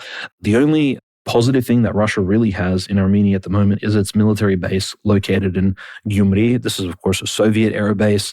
Russia has somewhere between 2,000 to 5,000 troops stationed there, has tanks, artillery, has some Mikoyan planes located as well on the nearby Armenian base. Of course, they're all in storage. They haven't really had any exercise recently.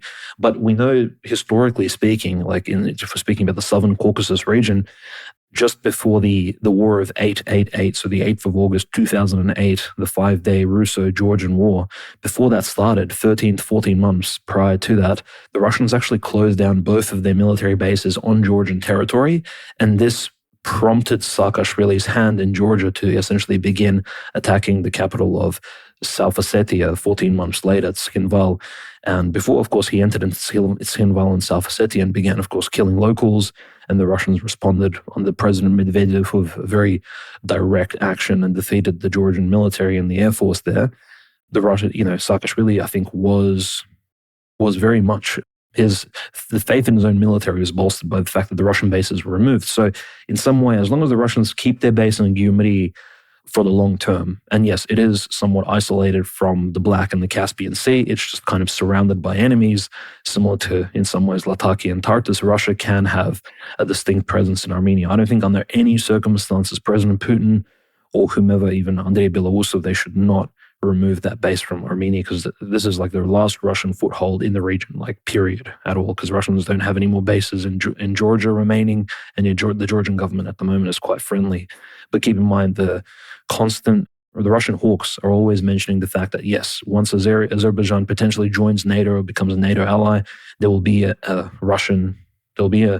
sort of threat to the Russian presence on the Caspian, and NATO presence will be there on the Caspian Sea for the first time. And this is very key because during a prolonged, say, long-term war or siege with Iran, one of the main shipping routes that Iran can, of course, receive military aid from Russia very cheaply, not via the airways necessarily, but by the shipping lanes from Astrakhan down the Caspian all the way to the North Iranian ports. The Caspian Sea has always been this very safe, almost inland type lake that the Iranians have used to supply both the Russians. Notice even the Shahed drone factory that the Iranians built for the Russians in Kazan. Kazan is located very close to the Volga River, which flows into the Caspian Sea. It's all incredibly strategic. So the Caspian is very much the direct connecting route between Iran and Russia. And of course, Azerbaijan throws a wrench into that entire construct. And this is why I think we have Erdogan, and most likely is being pushed by his NATO allies to complicate the entire situation. What makes it even stranger, this entire energy and geopolitical discussion, Conrad, is the fact that, the Russians are continuing to construct the Akuyu nuclear power plant located only 90 to 100 kilometers away from Cyprus in the Mersin province in southern Turkey, on the southern coast of the eastern Mediterranean. So that's probably the closest nuclear power plant to the territory of Cyprus, and that's going to power, I think, 10% of Turkey once it's constructed, I think by either next year or as far back as 2028. It'll be completely run by almost Russian specialists, right? Russian nuclear scientists. And if we think about the prophecies in relation to World War III and the Russo-Turkish conflict, which will inevitably be enacted as somewhere in this land, what exactly will happen to key locations and energy centers like this Akuyu nuclear power plant? Do the Russians really want to provide the Turks with free and sort of affordable nuclear energy to sort of power and bolster their fleet as well as military infrastructure? Very sort of questionable choice as well. And, this kind of lines up exactly with what you said, that the Turkish Cyprus being empowered even further, and, that entire area being a geopolitical concern for Russia in the future.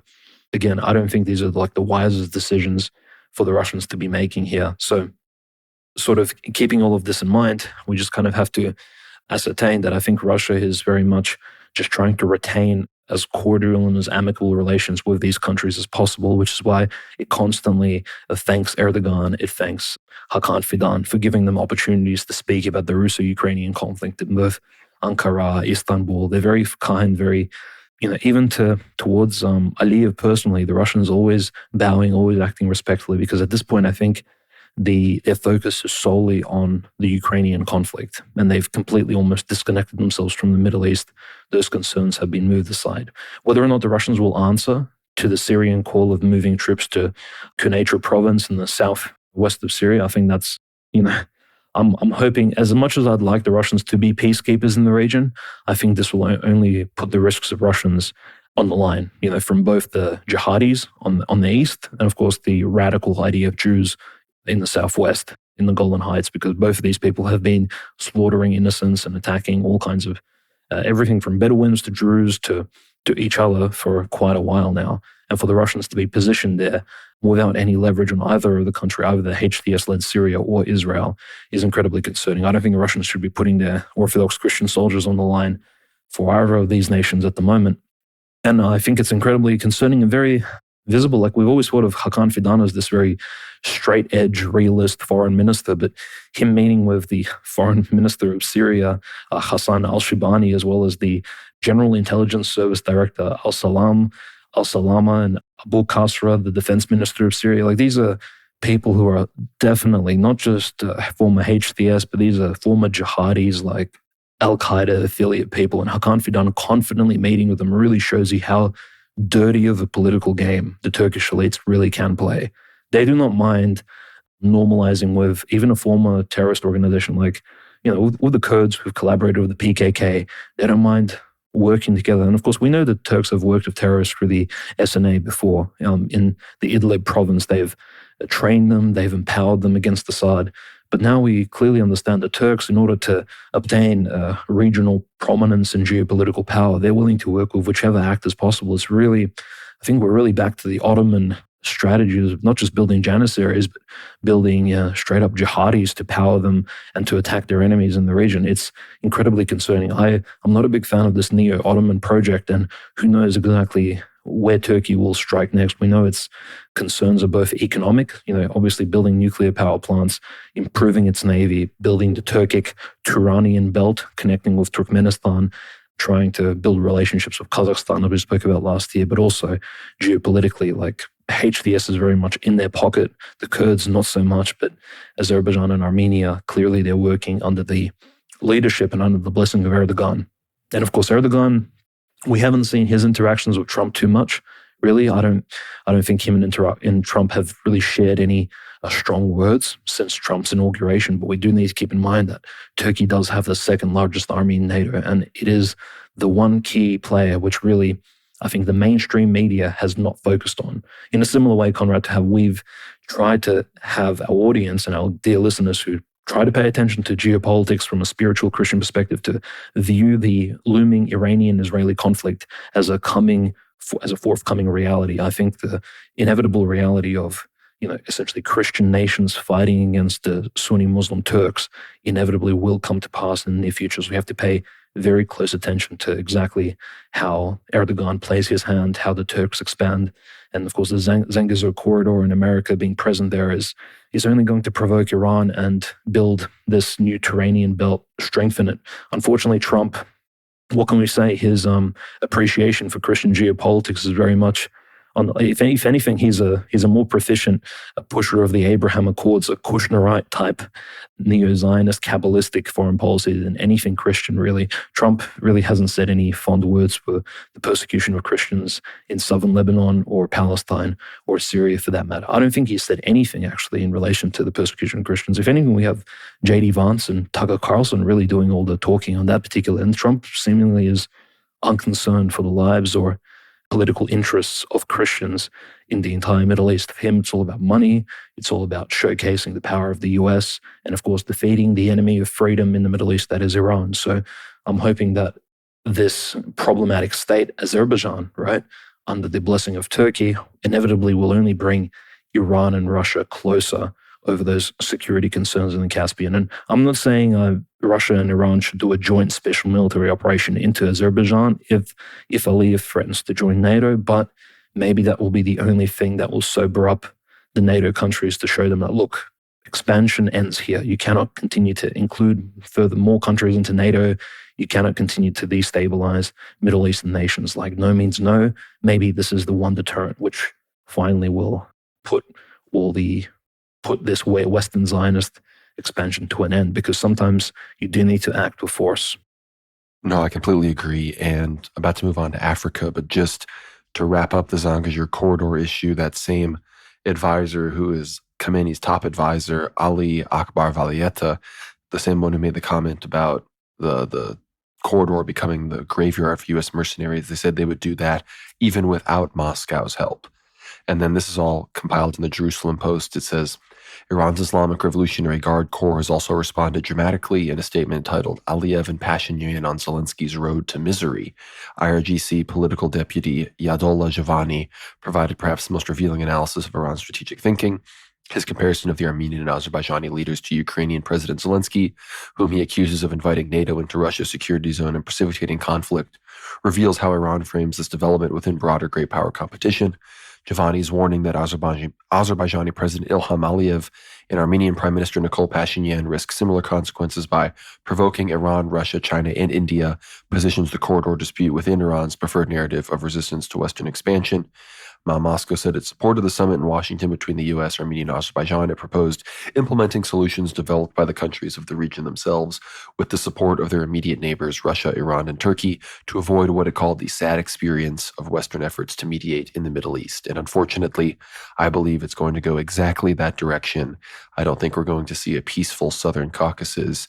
As all of these other things escalate, there's no reason why it wouldn't get caught up in all of this. And as the prophecies say, I think it's going to be a key route of transit when the Russians get serious about confronting their growing southern neighbor in the Turks. But speaking of proxies and power politics, Africa is just erupting. Africa World War III is very much here. We have to talk about what's going on in the Congo as M23 is very much escalating. Sudan and East Africa is on the path to all sorts of new conflicts, and the Sahel, very many violent clashes now between Russian forces and a lot of these tribes out in the desert and these other rebel forces in Burkina Faso, Mali, Nigeria, even these other places. So a lot to discuss. In South Sudan, of course, the Sudanese civil war obviously is ongoing between the RSF and the junta that now controls Khartoum. The UAE, of course, the main supporters of the RSF. The big news in South Sudan, who, broke away from Sudan back in 2011, is that the Israeli deputy foreign minister was there talking with South Sudan about Red Sea access. Potentially, South Sudan could be on the short list for taking Palestinian refugees or just in general countering, again, if the junta in Sudan wins against the RSF and UAE, who are very much Israeli allies.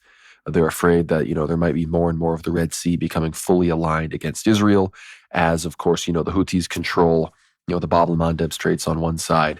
They don't want things getting too hot on the other side. So that's very relevant. Perhaps the UAE is facilitating the communication between those two groups, but not very far away, of course, big news from Ted Cruz, who is calling for the recognition of Somaliland by the United States. He said Somaliland has emerged as a critical security and diplomatic partner for the United States, helping America advance our national security interests in the Horn of Africa and beyond. It is strategically located on the Gulf of Aden, putting it near one of the world's busiest maritime corridors. It possesses capable armed forces and contributes to regional counterterrorism and piracy operations. It has enabled the opening of a Taiwanese representative office in the capital of Hargeisa, sought to strengthen ties with Israel, and voice support of the Abraham Accords. Somaliland faces mounting pressure from adversaries due in no small part to its role as a partner for the United States and our allies.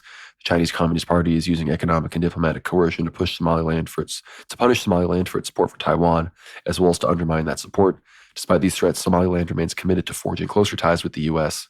and is actively engaged in enhancing military cooperation, counterterrorism efforts, and economy and trade partnerships to do so to the greatest effect and the greatest benefit for American national security interests. So obviously this is about sending Palestinians there as well, which is very unfortunate, as well as countering, non-Israeli influence in the Red Sea. But these are not the only disputes ongoing in Africa, because M23 in the Congo is advancing. This is from Rerum Novarum. M23 have launched its widely anticipated southern offensive. This is from Monday this past week, so 5 or so days ago. M23 have launched its widely anticipated southern offensive in the Bukavu region, Eastern Democratic Republic of Congo. As Rerum Novarum reported early July, major troop movement was observed from either side in the south. Over the weekend, M23 launched several probing attacks. Then last night, it began its full-scale offensive. Kalole, Kashongere, Budodo, and the large town of Kanyola have all fallen to M23 control. Violent clashes are ongoing from the major and strategic town of Nizbira, which sits on the M2W highway. M23 have entered Nizbira from the east and north, with street fights underway. M23 posed in front of the Palace of Martyrs building, which Rerum Novarum is geolocated in central Kanyola. And then there are videos of Bahati Erasto, who is the M23 installed governor of the North Kivu region. That's, how long they've controlled this territory. They're installing their own government officials in the Eastern Democratic Republic of Congo. He himself is touring the front line in the Goma direction. So obviously M23 are able to exercise more on the ground political legitimacy than the DRC officials. That's not very hard in Africa, especially this part of Africa, but they are very much advancing. We, of course, have news in the Sahel. We're seeing more and more Russian troops getting ambushed and killed over there as French troops have pulled out. Perhaps some chaos is continuing to increase. But Dimitri, I'd love your thoughts on sort of what we witness now as the widespread Third World War in Africa before we talk about Serbia as well. Yeah, I think Africa, unfortunately, is remaining to be a site of the Third World War, or just like in the Second World War. Like there were clearly military actions taking place, and even in the First World War in North Africa and I suppose the Eastern, Middle East, North African region, right? But I think in the Third World War, clearly there'll be a lot of localized conflicts. A lot of these governments in Africa and finally solidified themselves. They've obtained sovereignty, and now they're actually fighting elements within these nation states. A lot of these elements, of course, radical Islamic groups that have arisen, I think, without, not without assistance from other forces abroad. A lot of them take influence from the Taliban, from these radical Islamic groups, and they're all fighting to essentially turn these various nations like Burkina Faso, Mali, for example, into more radical Islamic entities. And a lot of these newly created, newly sovereignized nation states are really fighting for prominence and to push these degenerate elements out of their nations in their entirety. And so they're invoking the assistance, economically speaking, from China and militarily, politically speaking, from Russia. I don't think that's not entirely inappropriate. I think it's and we have to view it from a Christian perspective. If these negative Islamic elements ever come to power, you can imagine the persecution will be ramped up. We do hear about all the persecution against Protestants, Catholics that take place in like Nigeria, Niger, for example, every now and then. Huge war crimes of various sorts, and persecution that, if it ever happened in Europe, this would make absolute headlines. But because it's Black African Christians being killed by radical Muslims, really doesn't make headlines really anywhere.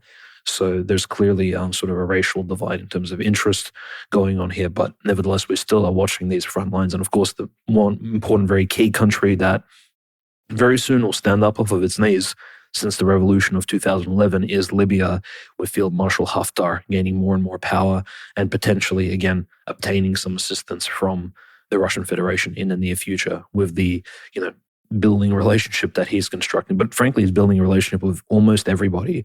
Although apparently I've heard Conrad speaking to many sort of Libyan patriots and Libyan nationalists that General Haftar, despite his cooperation and discussions with Turkey, that he understands that Turkey really not just hated Gaddafi, but they weren't friendly with him. And General Haftar himself really doesn't like, Field Marshal Haftar doesn't like the Turks. So he knows he's dealing with them only for temporary pragmatic gains. But it'll be very interesting exactly how these proxy wars develop further, because everybody's really involved in the Gulf states, Russia, the US, of course, and Israel. Really, every single nation. It's not just about white European colonial warfare anymore.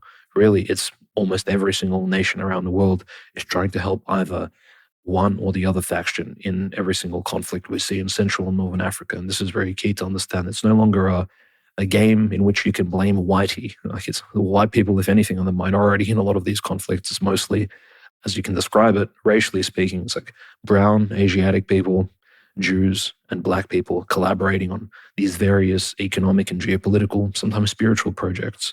So we just have to keep a very close eye and try to view it as objectively as possible. A lot of these are very complicated battlefields there in North Africa. And, a battlefield which is very political and much closer to heart for us, especially those who are pro-Russian, pro-Slavic, is, of course, Serbia. And very much there's a huge info war taking place in Serbia at the moment. And by info war, I mean there's a battle for information, transparency, anti-corruption. The protests in Serbia have continued on and off since about November last year. I think we did mention it briefly in early December, just before the Syrian revolution reached its climax and apex with the fall of the Assad government. In Novi Sad, there were some train accidents, which, of course, probably because of local corruption at train stations, mismanagement, that led to the death of 15 people. And in Novi Sad, a major Serbian city. This led to local protests about local government unaccountability and corruption. Now, these protests were mostly led by young students, and they've continued to expand in Belgrade, various cities like this week, for example, Novi Sad, Serbia's second largest city. There's protesters, tens of thousands of them on the streets. They protest day and night, very similar to the Yellow Jacket protests in France, perhaps. Then they're protesting specifically against Vucic's government, specifically his Serbian Progressive Party, which you'll be asking, hold on, I thought Vucic was center-right. Why is his party called the Progressive Party? Well, it just so happens that in a lot of these European sort of far-right countries, progress has something to do with the right wing, I suppose, because they are liberal and capitalist in their economy, and that's, supposedly going to make them more conservative. But we know Vucic is pro-European, and it's very interesting that these protests are arising when Vucic has ostensibly always sort of kept on the fence in the Russo-Ukrainian discussion. I think, Conrad, these protests, as much as a portion of them surely is organic, I'm sure there is corruption in Serbia. I'm sure there is local absence of transparency, accountability, and a lot of these protesters perhaps are on the streets for a good reason. I think definitely a large proportion of them, the young people on the streets, young university students, college students, they're out there on the streets because they were told to do so by certain NGOs within Serbia that have unfortunately they've been infiltrating Serbia since the late 1990s, and they're very active. We know Serbia is, I'm not going to say it's as bad as Ukraine was during the Maidan, but potentially that these protests are there to blackmail Vucic to say, look, you need to stay in line with the NATO EU agenda, or else your government will fall like the government of Yanukovych at the end of 2013. We can do that to you. Just like, if you recall, the protests against Erdogan as well. They seemed somewhat organic, but then they kind of arose and disappeared. I think the technology of forcing these active protests in major cities and suddenly having tens of thousands of people show up, we saw them with the Nabu protests against Zelensky when he tried to crack down specifically against certain American NGOs. Like, these protesters simply spawn out of nowhere. They weren't there earlier protesting against the war. They just kind of, appear suddenly and then they disappear.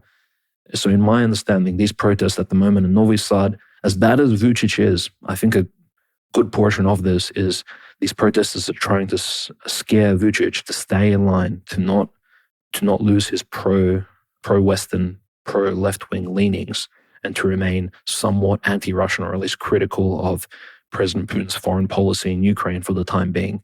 Not sure if this necessarily will lead to a Maidan in Serbia. I hope not.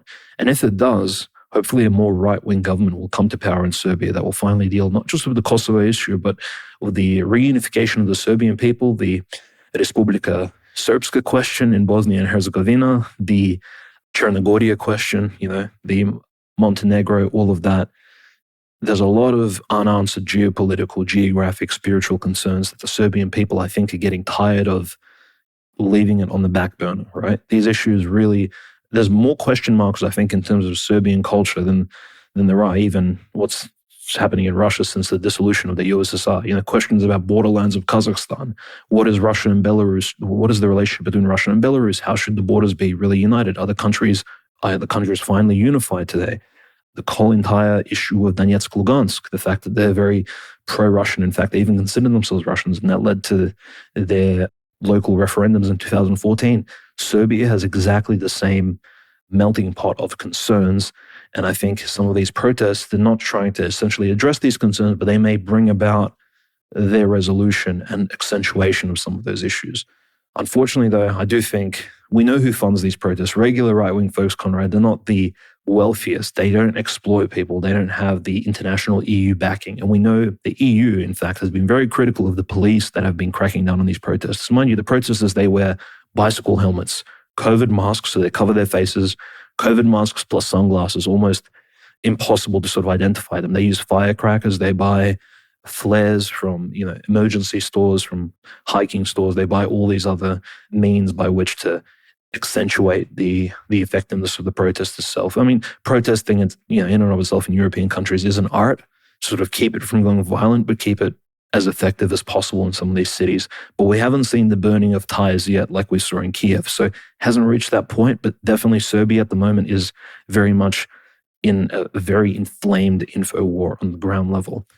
And my only hope is that this doesn't make President Vucic even more of a cuck of a Kosovo left-wing type figure in Serbia, and that he actually either stands his ground or he turns more towards Russia. Maybe he can call in Russia to help put down, some of the protests. Maybe the Russian Sober or Oman can come in. I mean, this is more of a bit of a pipe dream, but we do understand who is behind these protests. I think on a ground level, there's a good portion of it, which is NGO George Soros or Alex Soros, whoever's in control of the NGOs these days in that particular field. That's just my perspective. I don't think it's all about fair elections, accountability, and general Serbian corruption. I think there's more demonic influences behind all of this. No, I very much agree. And, the Serbian people are stuck between a rock and a hard place because there's the liberal youth base, and then there's, the boomer Yugoslav people, and there's not really anyone leading a united Serbian vision to retake their, separated territory and, pave a new vision for themselves. But, they're destroying the SNS headquarters in Novi Sad. It's very violent. So I think, unfortunately, as much as we can agree that Vučić is the cuck of Kosovo, it's not exactly the correct path forward. But just to give everyone a heads up on where we're at regarding the Ukraine situation, we just have news now that Trump, his plane has touched down in D.C. at Joint Base Andrews. He is now currently on the phone with President Zelensky and other EU leaders. So if things have shifted in any capacity since before this episode releases or when this episode releases, that is exactly where we are when this was recorded. So I'm sure Trump is relaying things to Zelensky. Zelensky is probably telling him, we're not going to give up any territory. So, that's where we're at right now. But in the same region, of course, we have some news regarding Transnistria. Transnistrians are being deprived of their voting rights, or I'll say Pridnestrovians out of respect. This says the government of Moldova has decided to open only 10 polling stations for residents of Transnistria in the presidential election on September 28th. For comparison, in 2024, there were 30 polling stations for the presidential election and referendum. In 2021, there were 44, and in 2020, there were 42. The population in the left bank of the Dniester has not decreased so much in these years to justify the reduction of the voting infrastructure. The logical conclusion is that this is about filtering out voters and allowing only politically reliable citizens, primarily supporters of PAS, to vote. The contrast is especially noticeable against the background of the party in power strategy for working with the diaspora in the EU, where the maximum number of polling stations are being opened and postal voting is being expanded. At the same time, in Russia, the country with the largest Moldovan diaspora abroad, only 2 polling stations will be open. Pridnestrovians are now following Moldovans from the Russian diaspora effectively deprived of full electoral rights. This step is both an element of political technology before the elections and an acknowledgement that for Sandu and her team, Transnistria is no longer part of Moldova and its residents are wrong citizens. So, obviously, the Moldovan elections are going to be relevant, and I may be in Moldova, around this time or sometime a little bit before this. So, I'm not going to maybe make any too bold of a statements, but I hope the Pridnestrovians can maintain their rights. And I think that, again, it's a beautiful place that I hope to visit, and I want to, them as an outpost of the Russian Empire. I think that is very much a beautiful thing. But we're going to hop across the pond for a few news items here regarding the escalation between Trump and Latin America. This is from Anti-War. The U.S. deploys air and naval forces to southern Caribbean to address threats from cartels.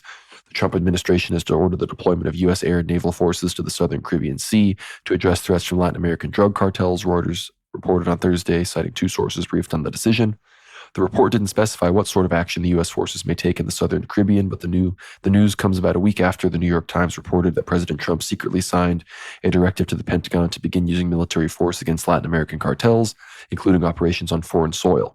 The Trump administration has also listed several Latin American cartels and gangs, especially designated global terrorists, including MS-13, Tren de Aragua, Cartel de Sinaloa, and Cartel de los Soles. The article goes on to talk about how Maduro has, of course, been accused of leading Cartel de los Soles and having connections to the Sinaloa cartel. Claudia Sheinbaum has denied that, but obviously this is a big escalation for the U.S., Southern Caribbean being very Venezuelan territory. And this comes after White House officials, as well as U.S. Senator Bernie Moreno from Ohio, he said that Maduro's term will end before 2026. United States Senator Bernie Moreno stated from Colombia that Nicolas Maduro will not remain president of Venezuela by December 2025.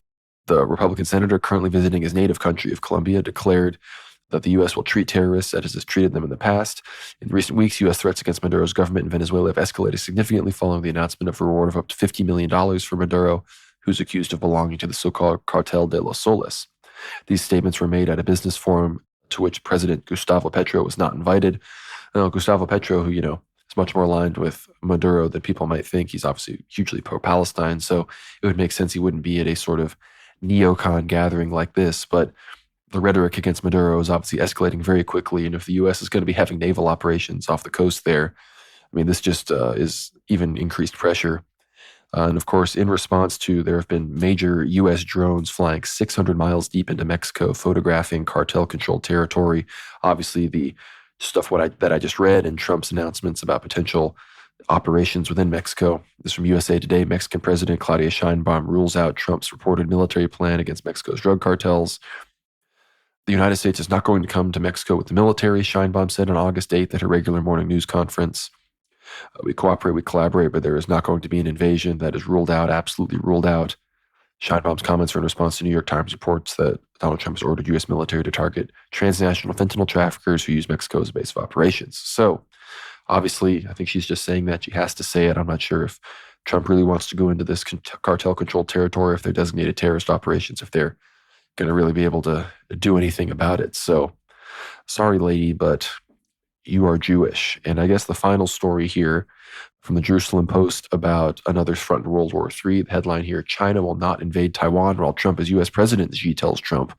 The Chinese embassy in Washington on Friday described the topic of Taiwan as the most important and sensitive issue in China-U.S. relations. U.S. President Donald Trump said on Friday that Chinese President Xi Jinping told him China would not invade Taiwan while he was in office. Trump made the comments in an interview with Fox News ahead of talks with Russian President Vladimir Putin over Ukraine. I will tell you, you have a very similar thing with President Xi of China and Taiwan, but I don't believe there's any way it's going to happen as long as I'm here. We'll see, Trump said during an interview with Fox News' special report. He told me, I will never do it as long as you're president. And I said, well, I appreciate that. But he also said, but I'm very patient and China is very patient. Trump and Xi goes into some history here. So, yeah, obviously, listen to our recent Ether Hour with Steve Su. If you haven't already, I probably should have shilled that at the beginning of the episode. So like the episode, check out our linked Ether Hour below with Steve Su, all about China and Taiwan. Really a fantastic episode. So if you want to check that out, please do get behind the paywall, listen to the whole thing. One of our best guests, one of our best episodes, not just saying that. So I really encourage you to check that out if you haven't taken the dive on Ether Hour yet. This is a great one to get started on because you're going to learn a lot about China, Taiwan, semiconductors, and the war situation, the actual defense situation in the Southwest Pacific. So check that out. Steve Su, Ether Hour, linked down below. But this makes sense. The Chinese are being very patient, and Trump and his people, they want to pivot towards China. They might wait till there's people that are, again, more hawkish on Russia again to make their move. So that are in power, sort of with the Biden situation. So obviously we cannot expect an imminent Chinese invasion, but hey, listen to Steve Su if you want to hear, the conditions that might necessitate something like that escalating. But I'd love to hear your thoughts on all these news items I just rounded out, Dimitri, and then feel free to take us into Ukrainian church persecution. I know there's not too much news, but there are a few items. Absolutely. Look, I completely agree. Our analysis of Steve Su covered Taiwan and China very extensively. And from that foundational base, I think we can build on any further analysis because I think he broke it down quite objectively for us from both a Taiwanese and a Chinese perspective, exactly how the two sovereign states kind of view each other and the future of the Western Pacific in general and East Asia. It's a great episode, I think, just to listen to. It's one of the most informative episodes I think that we've recorded over the last 3 years or so. So quite amazing, definitely worth checking out. There's some really strange news coming out of Ukraine, actually, specifically in the Dnipropetrovsk Oblast, which the Russians have only slightly entered into. There's been an announcement published by the OCU, that's the schismatic Ukrainian church led by Serezha Epiphany Dyumenko, Serge, and they've stated that one of their Orthodox priests has been killed in action. They said, being a priest, he was not only preaching the faith, but also he took up arms in defense of Ukraine. He was a soldier in an aeromobile battalion, and he served as a sniper. I'm like, so why are they proud of a priest that just got killed in combat, serving as a sniper in a battalion? Notice how the official non-schismatic Ukrainian Orthodox Church laments the fact that priests are even drafted forcibly into combat. But no, the OCU is proud of the fact, and they're, of course, praising him. They're saying he was a patriot, 36-year-old Archpriest Yuri Volik, and there's a photograph of him standing there with an AK rifle, but apparently he was a sniper and killed by Russian forces on the sort of connection point of Donetsk, Donetsk, Zaporozhye Oblast, and Dnipropetrovsk, so somewhere near that sort of Pokrovsk region. Very, it's very sad and concerning that, these young priests are being drafted, and some of them are even going voluntarily. And another really controversial example in that same vein is actually a canonical priest, the Archpriest Vyacheslav Yakovenko, was photographed with a Ukrainian special forces unit. And in the post, he actually said that, yes, I am a canonical priest of Metropolitan Onufri, and I'm serving on the front lines. I participate in special missions and combat zones. And even though he claimed to be a priest, he clearly has an AK strapped around his back. So again, this idea of Orthodox Christian priests shooting other human beings is really not just non-canonical, it's not very, shall we say, it's looked down upon, because Orthodox Christian priests cannot spill blood and kill fellow humans, which is why I noticed even when we mentioned the UOC priest who was drafted into the Ukrainian military who died earlier this year, he was actually using an anti-drone weapon, like an anti-drone gun, shooting specifically at robotic drones. I think canonically speaking, as combat evolves, Conrad, it'll be very interesting to see exactly how canonically you can approach it. So when robots are introduced more heavily into wartime scenarios, can Orthodox Christian priests simply be the ones who battle the electronic clankers and robots and not fellow human beings? I mean, technically, I guess if we're speaking about it legalistically for the canons, yeah, you can destroy clankers and robots, but not fellow humans.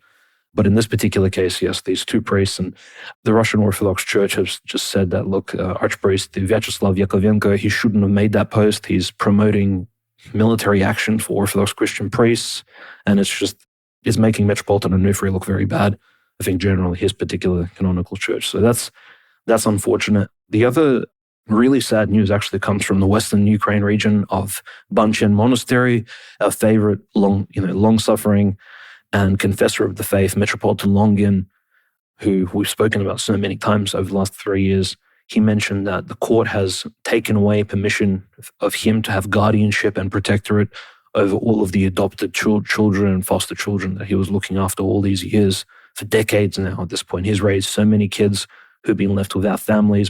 And if you think about it, he probably saved many of these children from being aborted as well, given that Ukraine had such high abortion rates, as all sort of post-Soviet countries were given the Soviet promotion and the Marxist view of human life. And Metropolitan Longin, because the courts have deemed him to be a criminal, and now that he, I guess, is a criminal, he doesn't have any right to guardianship over the children that he's adopted. So perhaps they're being looked after by other people in his monasteries, other brothers and monks, and it's just such a horrible situation. They're breaking up his entire family, and that's considering the fact that he even had some of his older children, those in their 20s, they've already served, and some of them have even passed away fighting for Ukraine. So they were sort of Ukrainian patriots. So it's just absolutely a disaster, both a PR disaster for Ukraine to show that they can't even protect one of their top hierarchs who's been defending human life and been raising children to be very upstanding citizens of Ukraine. And again, it's just a long story of if he's ever canonized, Metropolitan Longin's life of saint will be very lengthy, and it'll be one which I think everyone should sort of read and admire. One of the most impressive, not just a priest monk, not just the leader of a monastery, and metropolitan, a bishop of the church, someone who's been outspoken, who served this country as much as he could have until that country itself betrayed him, under the Talmudic regime which now reigns. So it's a real tragedy.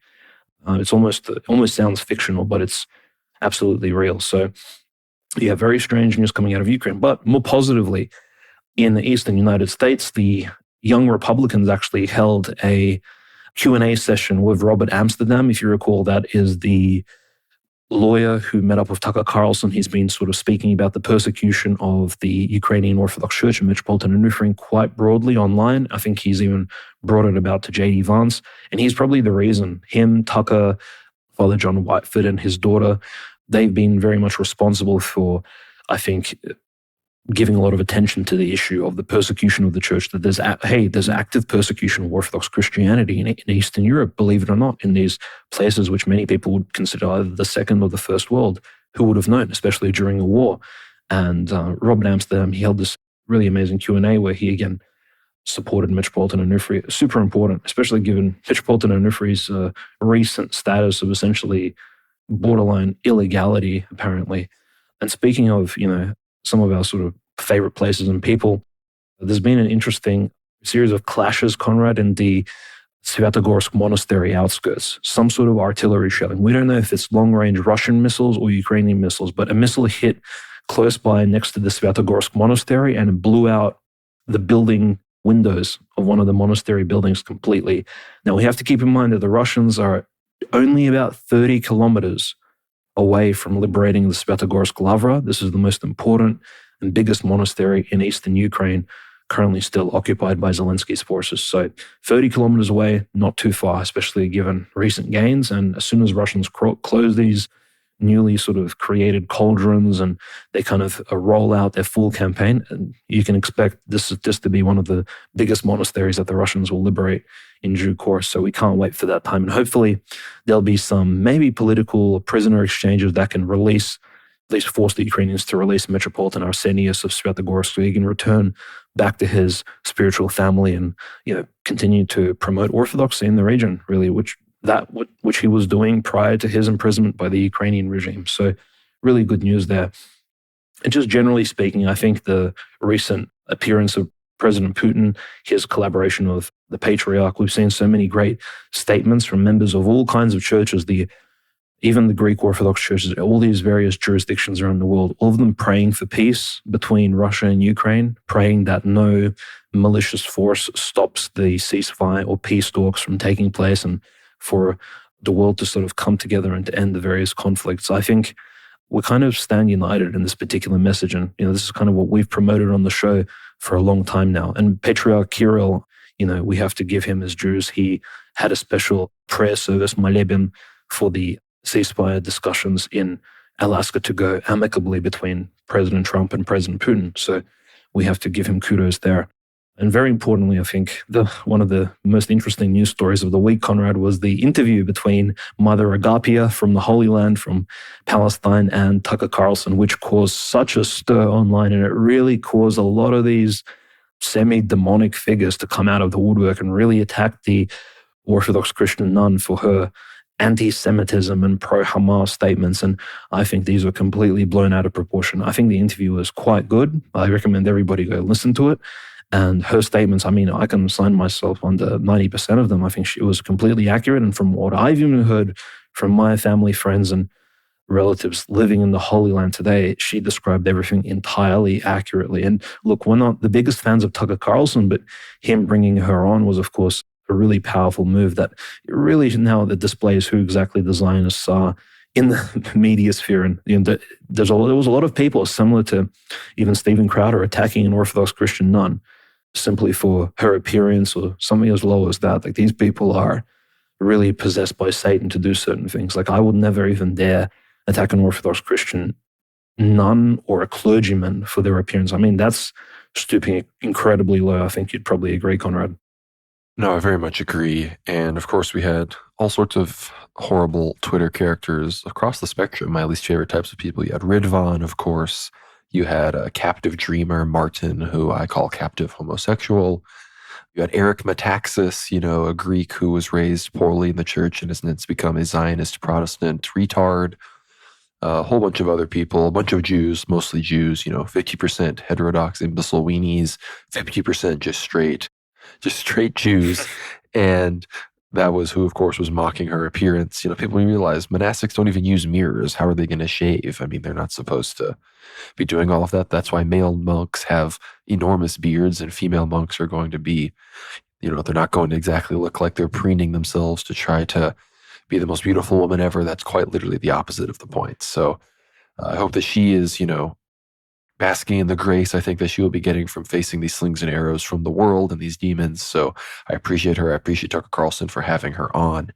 And of course, more and more people need to realize what is going on, not just to Muslims, but of course also to Christians in Palestine. But speaking of the situation, well, I also wanted to say, people, when it comes to Svyatogorsk Monastery, for those that don't know, that is the monastery depicted in our Ether Hour pixel art. So if you watch the Ether Hour episodes on YouTube, that is what you're looking at. That is Svyatogorsk Monastery. So very appropriate. It literally, it's literally happening. In that image, there is a missile flying right near the monastery. So that is quite literally a snapshot of what is going on as you are watching the episode. So appreciation to our artist who made those, Rogue Frog, who I haven't talked to in a while, but those are great. But again, speaking of Mother Agapia and what's going on in the Holy Land, this is from Ortho Christian, following up on a story we reported on last week. Jerusalem freezes Greek Orthodox Patriarchate's bank accounts in tax dispute. The Jerusalem municipality has frozen all bank accounts belonging to the Greek Orthodox Patriarchate in Jerusalem over unpaid property taxes, leaving the religious institution unable to pay salaries to clergy, teachers, and staff. The freeze implemented on Wednesday, August 6th, stems from a long-running dispute over which church properties are exempt from municipal taxes. According to the municipality, the action was taken because the Patriarchate failed to settle its property tax debts for assets not used as houses of worship and ignored repeated letters demanding payment, reports the Times of Israel. This was done despite efforts at dialogue and engagement with them, and in light of their ignoring letters from the municipality demanding payment, the Jerusalem municipality said in a statement, adding that it acted in accordance with the law and its responsibility to take such steps when debtors fail to settle their obligations. The Patriarchate, led by His Beatitude Patriarch Theophilos III, disputes this characterization. Through the group Protecting Holy Land Christians, the Patriarchate suggested that dialogue was ongoing and that the municipality acted despite reassurances that no unilateral measures would be implemented. As religious bodies, the churches fulfill vital roles by maintaining educational, welfare, and charitable institutions that serve the local populations, whether Christian or not, the Patriarchate's statement read. Because of this, historically, the churches have never paid municipal or governmental taxes for church properties, whether during the periods of Ottoman, British, Jordanian, or Israeli rule. The current dispute dates back to 2018 when Jerusalem decided that tax exemptions for churches applied only to properties used for prayer, for the teaching of religion, or for needs arising from that, excluding commercial activities serving pilgrims such as guest houses and coffee shops. The city began seeking to collect tens of millions of shekels in back taxes. That year, then Mayor Nir Barkat froze church bank accounts, prompting religious authorities to shut down the Church of the Holy Sepulchre for 3 days in protest. The municipality backed down only after Prime Minister Benjamin Netanyahu intervened. The Jerusalem Patriarchate reports it's now unable to pay salaries to its clergy, teachers, and staff due to the account freeze. Other churches face similar disputes, with a court case brought by the Jerusalem municipality against the Armenian Patriarchate scheduled for September. So, the Jewish people are implementing their favorite tactic, debanking, which we know they love to hit dissidents in America who go against Jewish power, and they clearly implementing that same, financier, debtor, usury tactic in the Holy Land, trying to literally, as the article said, extract as many shekels out of, the church and the people that are bringing in any kind of, income from donations from pilgrims and whatnot. The Jews want to make sure they get their cut. Not only do they want to get their cut, but they also want to cancel any real Christian celebrations and prevent seeing any real miracles. And this is unfortunate news here. Israeli police have banned the Feast of the Transfiguration on August 19th at Mount Tabor. The event usually draws thousands of Orthodox pilgrims. Archbishop Attala Hana condemned the move as unjustified and part of wider restrictions on Christian celebrations, similar to the Holy Saturday.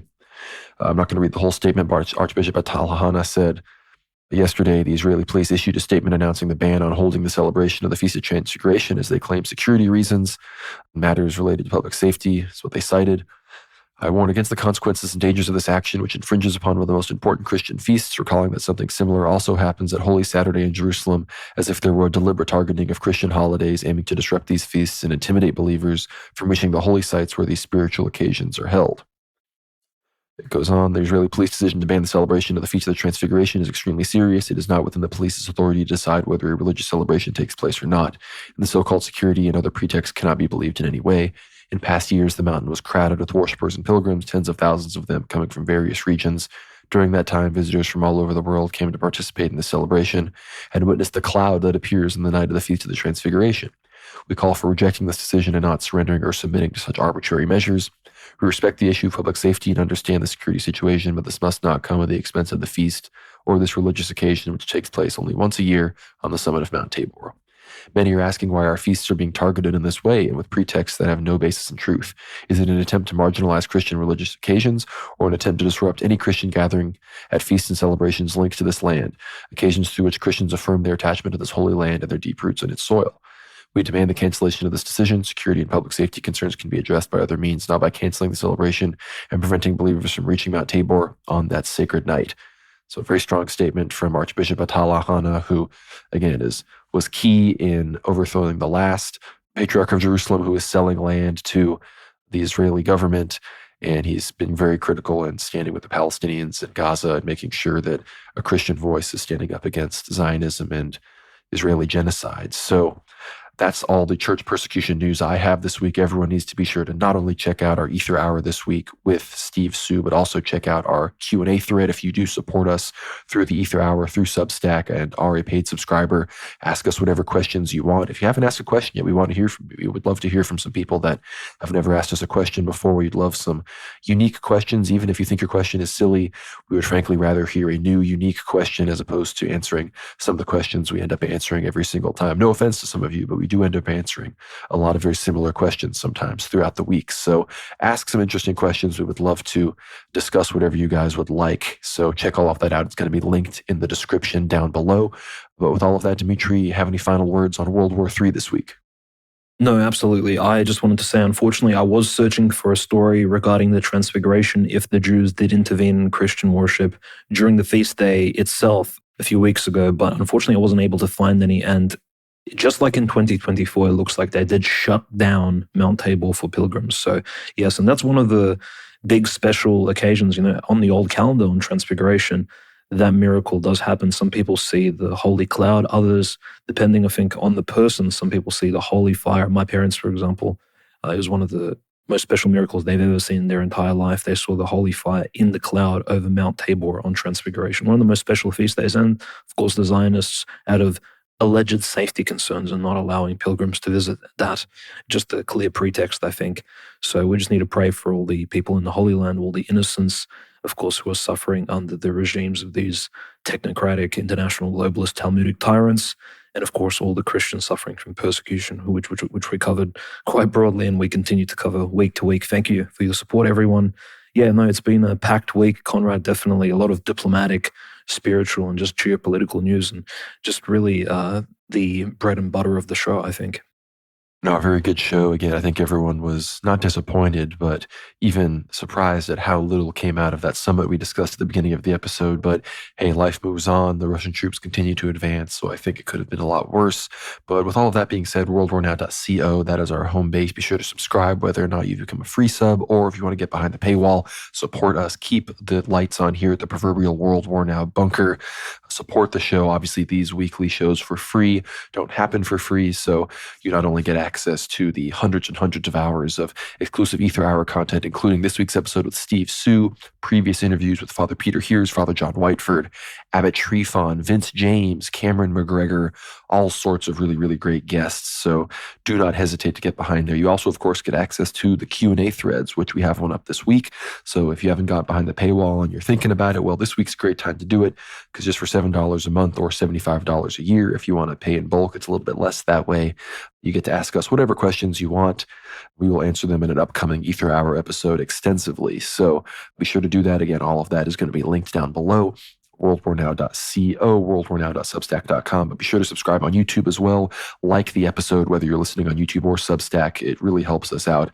Liking the episodes on Substack is very, very important. We really want to get to having 50 plus likes on every single episode and really starting to move up from there. So like the episode, share it if you can. Follow us on X, Twitter as well at worldwarnow_.